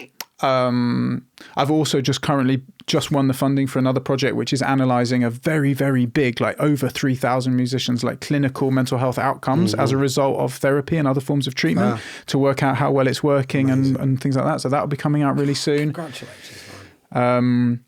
There's a number of other projects that are ongoing. I actually can't even remember all of them, but there's like 4 or 5 that are ongoing currently. I'm about to construct something really, really exciting and interesting, which will be like a global look at musicians' mental health. Amazing. Bringing together people from all over the world. I'm not even going to start to ask you about the complexities doing a global survey brings up. Well, this won't be a global survey, but this is scholars from around the world coming together to write something as a collective organisation. So I emailed him. I literally just emailed him the other week and said, I've been following the work that you do in your part of the world and in your part of the world. Let's come together and write something together. So your initiative. Yeah. So because they're all doing amazing work. So I was let's. So It never stops being interesting, man. Yeah, Never stops I being love interesting. Well, look, that kind of brings you, unless you think there's anything else No, that's to good, cover. man. Yeah, we covered a lot, Nearly man. 3 hours. I think we've pretty much got it. But there is one question I like to ask every one of my guests, and that is, and if I'm honest, you're probably one of the ones I could probably guess the most, if I'm honest. I'll say that. Anyway, the question is, in 100 years' time, people look back and they think, Dr. George Musgrave, what do you want to be remembered for? What's your legacy? Well, you mean you're thinking in terms of my work now, right? Well, no, however you want to answer. The question's to you. How do you want to be remembered? Because obviously, let's be honest, your work is probably actually in the right rooms. It's going to be remembered for a long, long time. Well, hopefully. I mean, that's very kind of you to say, and, on some, there's like some level where it's like, I would just like, like my grandchildren to have remembered that I was like a nice person. Do you know what I mean? Like there's that your personal one, because like when I was doing this, it's a slight segue, but when I was talking about this thing about success recently with various people, someone where I was at an event, they put their hand up and they said to me like, do you feel successful? And I'd never had anybody actually ask that back to me. Yeah, of course. And they said something like, do you feel successful, and how do you know you're successful? And I was like, so then I said like, I could say, oh, I bought this Audi, or I did this and the other. I was like, I know when I felt successful. Like I felt successful sat at Disneyland with my daughter when she was having breakfast with Cinderella, and she believed she was sitting with Cinderella. Right. And she was 4. And I was like, my work does many things, and many of the things I'm thrilled that they do. And I'm sure they do some things, well, like whatever. Yeah. But one of the things that it does is it lets me see her face like that. My son was there, but he didn't care about the princesses. So it was more striking to see her face, because the princesses tapped my 2-year-old. He was 2 at the time. Tapped my 2-year-old on the shoulder, and he was like, I don't care about you. But give it a few years. But like sitting at that table with them, I was like, so. The work is, in lots of ways, like the work is like my life and stuff as well. But it's like, but actually, if my children, job, right? this is my job, and if my children and in 100 years, whatever, it's like, I don't know. I talk to my children about my granddad. I talk to them about, his job, and, I will take them to the Yorkshire Coal Mining Museum when they're older, and they won't find it so scary, and be like, this is what he did. Like, he came down in this lift and he dug this coal, and he there's like a legacy of that. And, so there's that. I just like a personal one, that you did something that was like relevant and cool and interesting and made people feel a particular kind of way. But I guess like the broader one, maybe a lot of like the work. Like if the work continues to lead to a situation that just helps people navigate this space in a better way, great. And like that, the number, like, and I'm not saying my work would be the reason that this happened, but I would like to see musicians fall in the league table of those suicide deaths. I would like that to fall. Absolutely, And if anything I did in one minor way helped, I would not be so bold to imagine that my work was the most important thing that led to that change. But I'm just saying, if it was any part in that falling, I would feel really proud of that. Absolutely. But to continue with it, it's just like, if initiatives are launched that help people in some modest way, then this has all been worthwhile doing. It hasn't just been me doing something that I thought was intellectually interesting, but blah, blah, blah. Like, there's purpose. That's what it's there to do. Like, and I see many of these things launched off, and I think, okay, keep going. Yeah. Just keep going. Well, brother, I absolutely love that. And look, I wish you the very best. Good luck with the survey in India. Good luck with everything. You're bringing the global scholars together to try and paint this bigger picture. Book 3 coming soon, man. Yes, Book 3 coming soon. Plug, please do. Well, let's see. It's pending.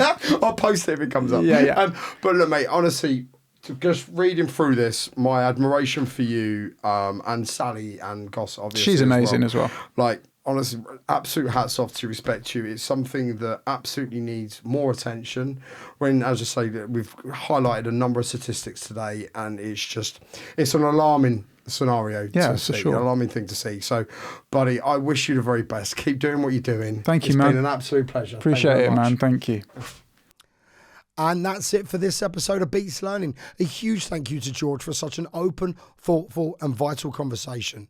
This is one I genuinely hope people take their time with and maybe even come back to more than once. But if this episode brought anything up for you, please remember you don't have to deal with it alone. Support links are in the description, and reaching out can be a really powerful first step. Thanks for listening. I'm Ben Davenport, and I'll catch you next time on Beats Learning.